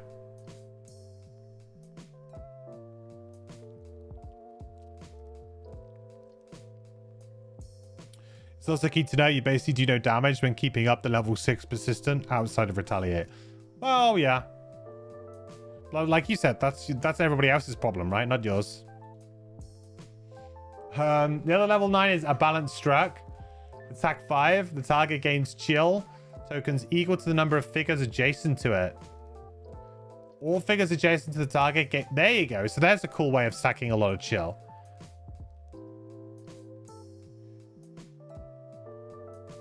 That's really good, actually. Really fun way of like attacking an enemy who's either in the middle of their own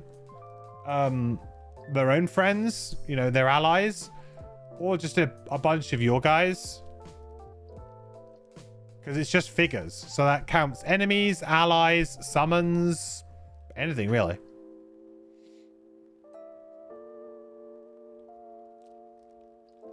That could be a very easy way of getting like, I don't know, a pretty consistent like chill 3.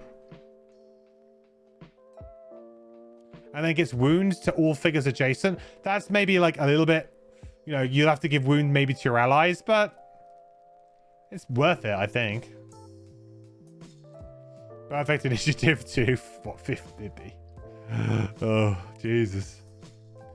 At the bottom, move 5. Until the end of your next turn, you may consume ice to gain the effects of a fire bonus and consume fire to gain the effects of a ice bonus. 1 XP.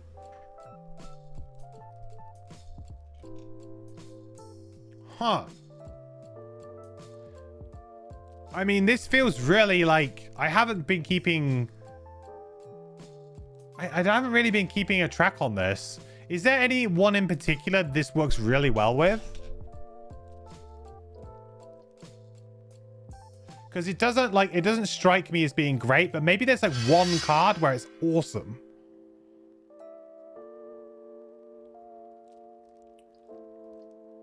Hey, Scarab Demon. Thank you so much for the Prime Gaming sub as well, bud.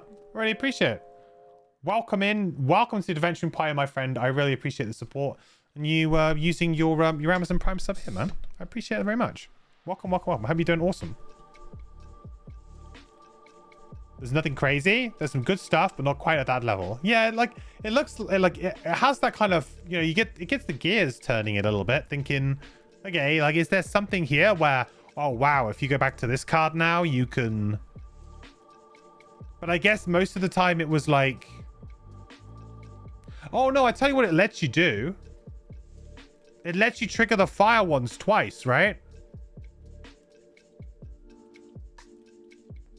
So like this. So in theory, you could use ice to get the +1 attack and then use fire to get the wound. I mean, I know that's not super crazy, but in theory, it allows you to bypass some of these now.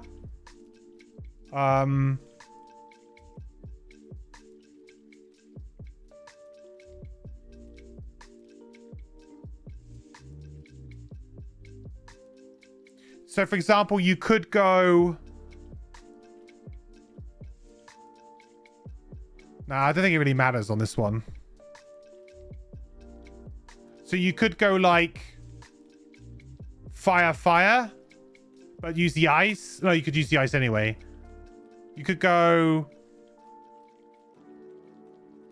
ice, ice. There's things you can do. It's twisting my melon, man. How does it interact with this?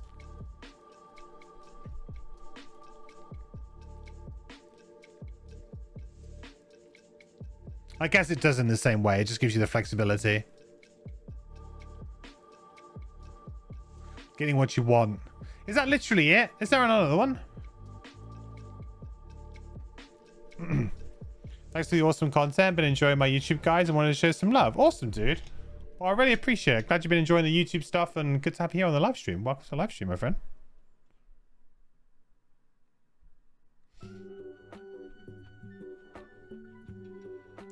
It looks like, oops, I haven't kept the right elements up.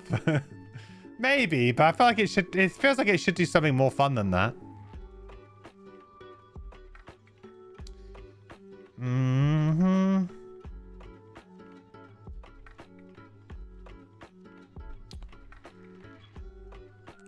But a lot of the high level stuff is like both, right? Like either or. It's kind of like, whatever. Oh, hang on. It could work with this one, right? Oh, no, it can't because it's the other level 9. Nope. No good.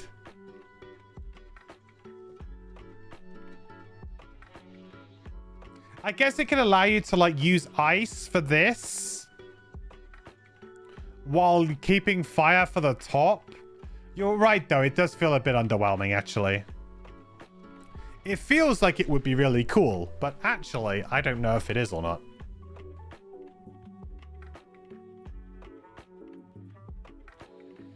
An ice top and ice bottom in the same turn, yeah. Or a fire top and a fire in the same turn, yeah. That's probably as good as it's gonna get, right?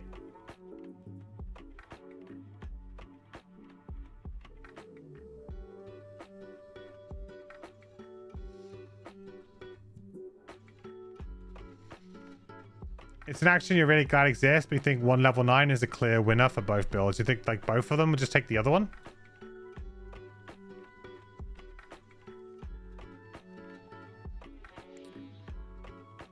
Yeah, I mean, like, they never did the thing I wanted them to do. And that could have been here. That could have been here.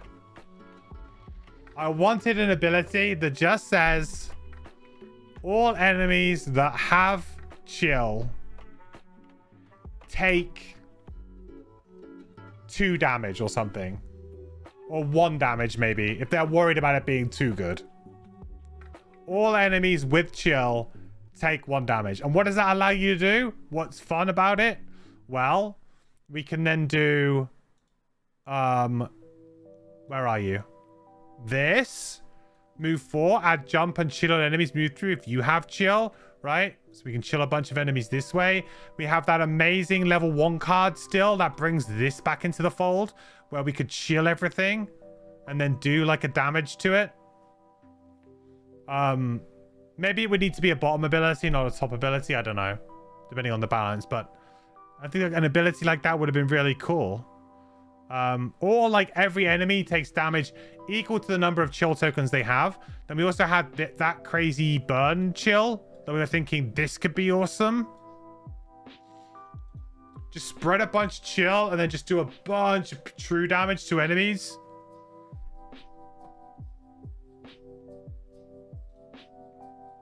I don't know. I think it would have been cool.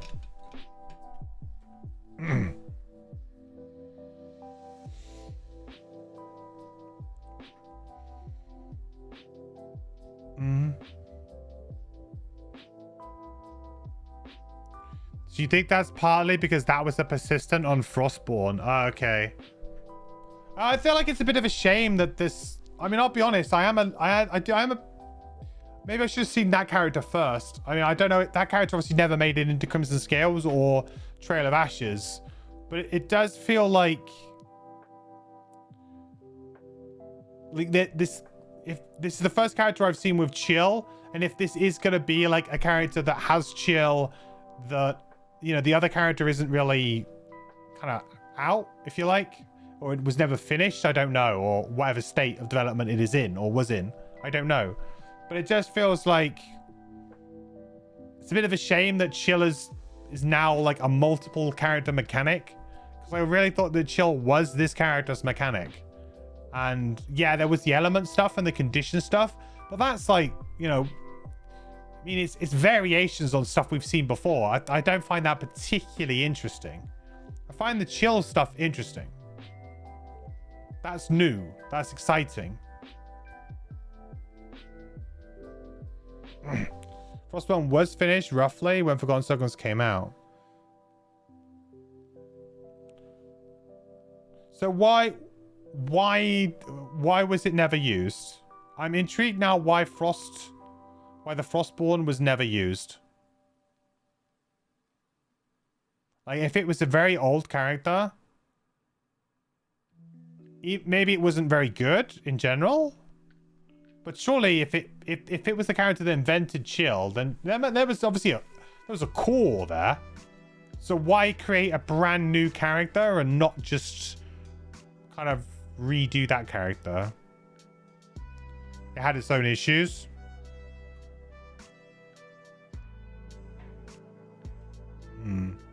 Well, this character has a very, very fun tanking build. But the other build, to me, is a bit boring. And I think it could have benefited from more interactions with chill. And if it had that, then you could say, hey, you could make... like, this is what I've said before about classes, that I adore these classes that do this in Gloomhaven.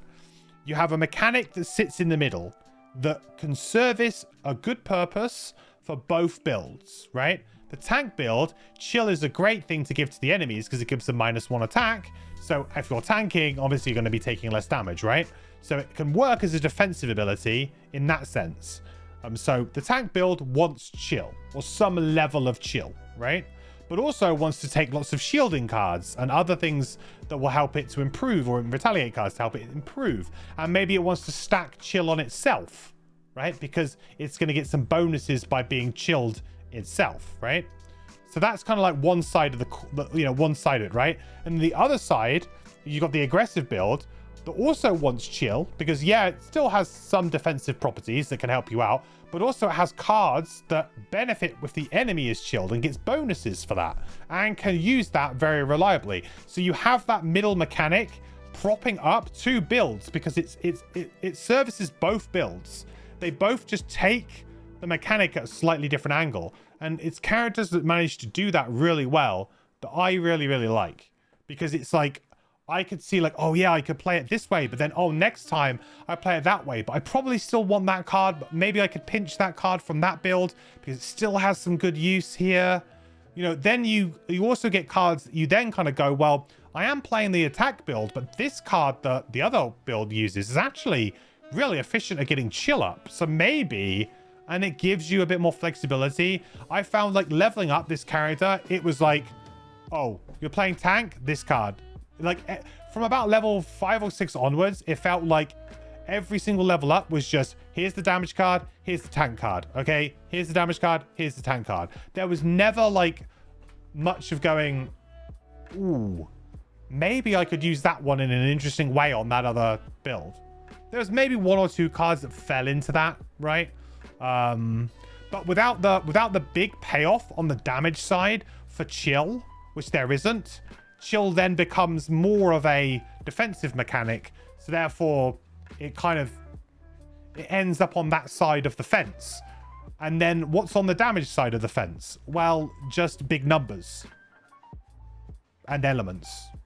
But elements is also key to the other build too. So you know what I mean? Like, I feel like most of the mechanics ended up falling on the defensive side on the tanking build, whereas the damage build ended up just kind of being like,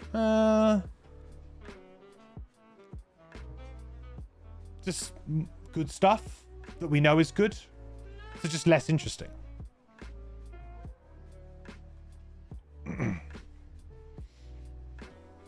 A fair amount of classes eventually got rid of chill. It was on several. Okay. Well, I feel like limiting it to one character is a good idea, but let that character explore the whole breadth of it. Let that character explore more depth. And that's my criticism of it. Chill's a really fun and interesting mechanic, and the tank build uses it in a really clever way, and it's interesting. But the other build does not use it in a particularly clever or fun way, in my opinion, which is a missed opportunity. You think chill is a very interesting condition, but you're very glad nobody else will explore it again. Well, like you said, there's a lot of problems with it. If it's very hard to balance because it spirals out of control very, very quickly. You know, even like this, right? You could, let's say you applied chill 4 or 5 to an enemy. I mean, that's -5 move, -5 attack. Then, you know, descending for the next 5 turns. That's a lot of CC. You know, that is against certain enemies, that's like stunning them for like 3 rounds, and then sort of 2 rounds of them being severely muddled, like very hampered. It could get to a very obnoxious point. Not to mention you could then just short rest and reapply a bunch of chill again. You know, you could in theory use a stamina potion, do this again. Now the guy's got like 10 chill on him. He's not doing anything. Like, forget about him. Right? So it can get very obnoxious and very quick.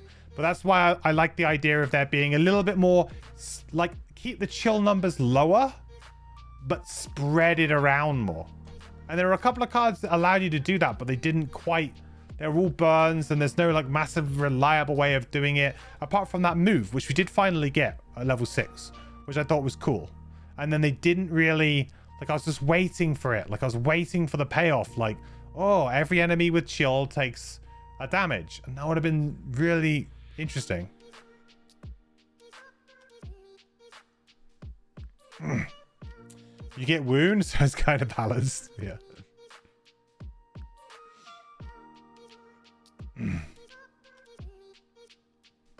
As a result, you can't really put it on AoEs. Like a 7-hex AoE chill. If you casters do that, then Stampot. With initiative dancing, so the entire room is just locked. Yeah. Yeah, no, I appreciate that. Which is a problem with stamina potions, I guess, in general. How about that M card? Yeah, let's have a look at the Milestone card.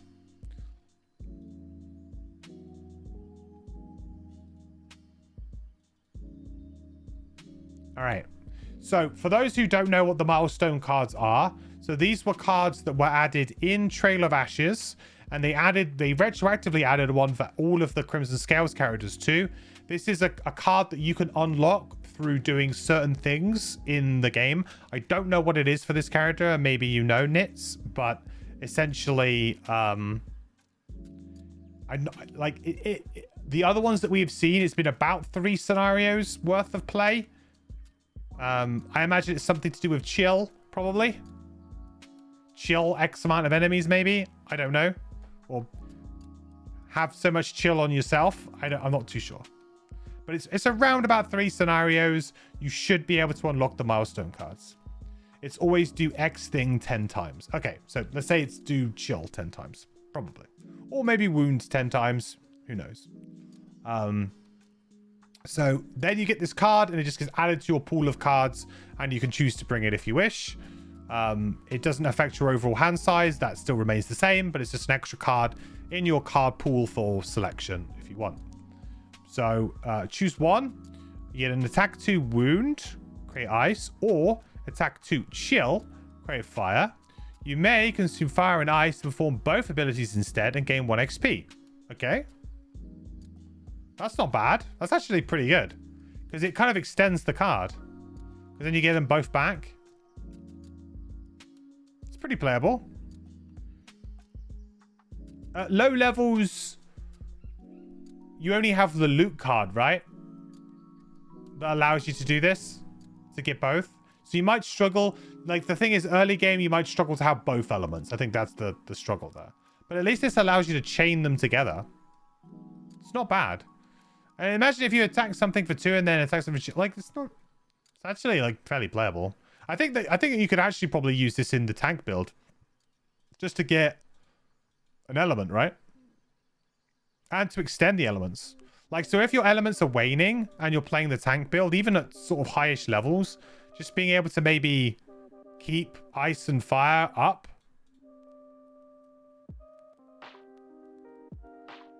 Might not be that bad. It's pretty neat with a stamina potion. Yeah, not bad at all.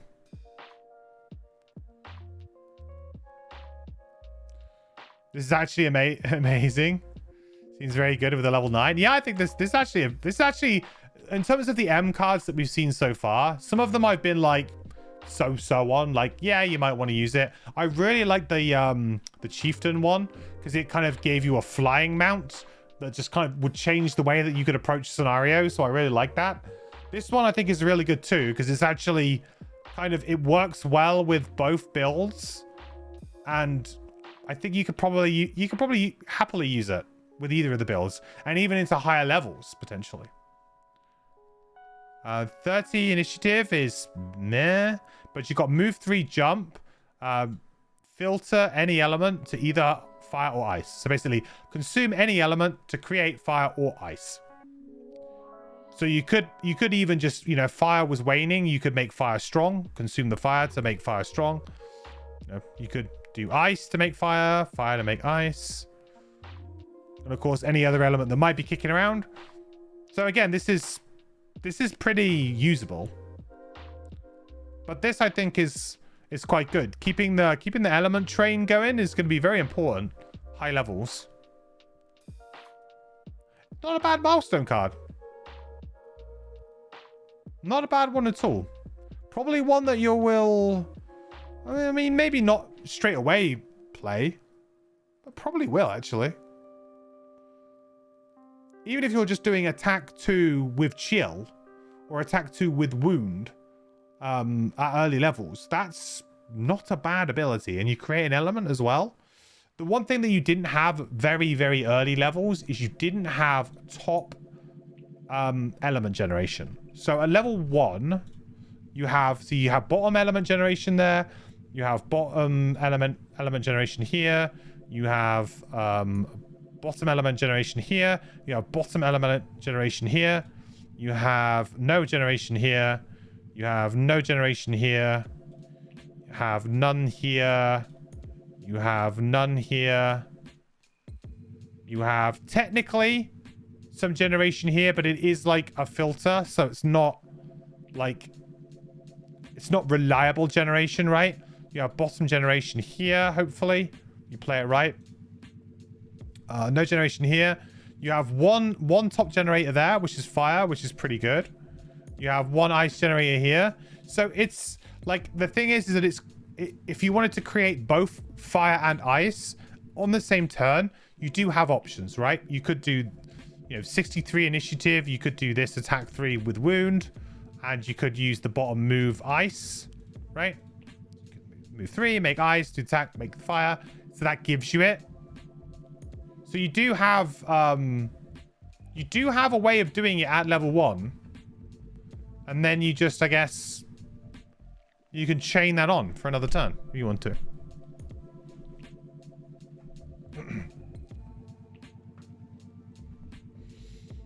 So this is also just, I think, also just pretty valuable, because even if you didn't have them both up, if you were trying to angle to have them both up for next turn, you could just play, whichever one you were missing.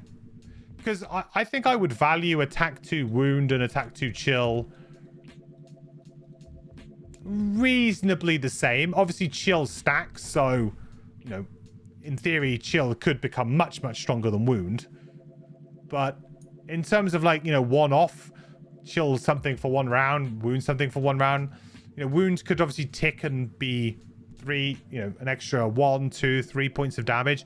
Wound on average is usually about 1 to 2 points of damage, though.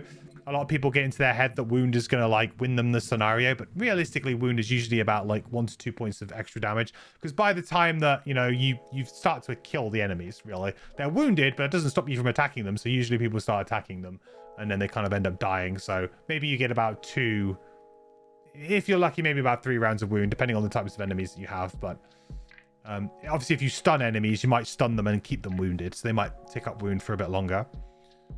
But I felt like you'd be probably pretty happy to intermix these to get the element that you wanted. We'll definitely call that character Jon Snow. Nice. So yeah, in general conclusion with this chat, what do you guys think about this character? Do you like it? Do you not like it? What do you like about it? What do you not like about it? Because I like the tank build. I think the tank build is really creative and interesting. But I generally dislike the damage build.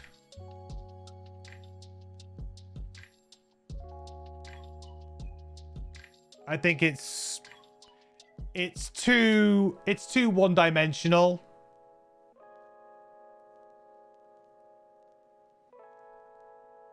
It just feels like more of the same to me. Isn't very memorable. But the shield build is pretty memorable. Is it that every turn you just do big AoE attacks? Yeah, I mean, it's just like, it doesn't interact, in my opinion, it doesn't interact very well with, like, I know that, chill is a mechanic that isn't exclusive to this character, which I was not aware of. But I think that,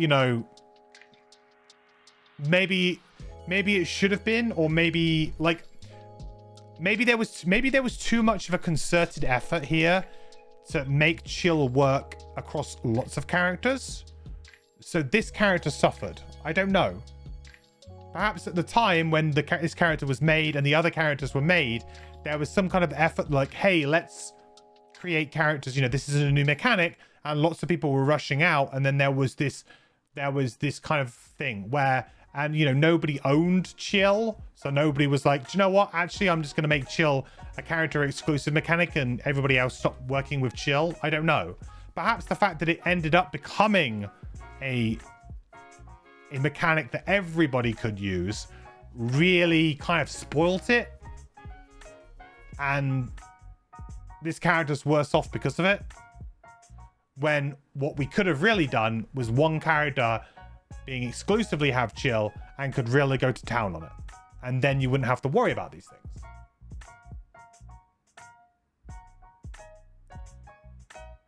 But unfortunately everybody wanted to make chill a thing, and that meant that everybody had to bring their expectations down. Or of course, if somebody created another character that did use chill in the way that I'm suggesting, then of course you wouldn't make another character that did exactly the same thing. It's not pointless. So there we have a Rimehearth, a character that, again, I think has got some nice simplicity to it, but adds some depth and some different kind of mechanics for you to play around with. Chill is a really interesting mechanic. I like the idea of debuffing mechanics. I was quite a fan of the Sprig, if you remember that character. I enjoyed that one as well, just because that also messed around with kind of debuffs, stacking debuffs on enemies or potentially, you know, on yourself in certain ways to get benefits.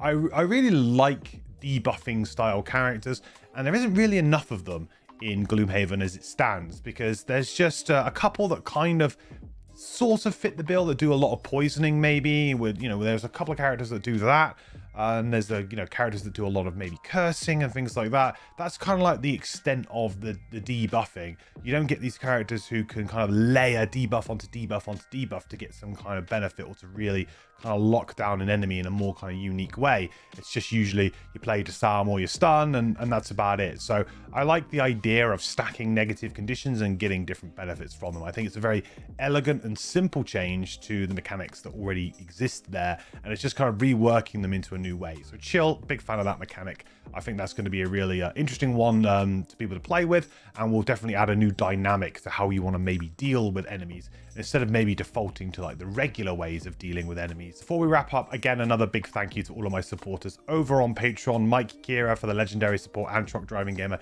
You are both awesome, and everybody who supports over there, I really very much appreciate it. Also, those who come over to Twitch, twitch.tv/MountainQuest, where I stream 3 times a week. And if you'd like to come and hang out, maybe watch me play some Gloomhaven. I'm usually playing Gloomhaven or Crimson Scales at the moment on stream, and soon Frosthaven. But anybody who comes and subs over on the channel over there as well, I really appreciate it a lot. So thank you all so much. Okay, all that's left for me to say then is, as always, thank you again so much for watching. I will catch you in the next video. Bye. I think still, yeah. Oh, Scott that's the blessing from Jam. Yeah. That's the blessing from. Isaac, at this point, can we get your approval to add an additional attack modifier deck for allies in the digital version?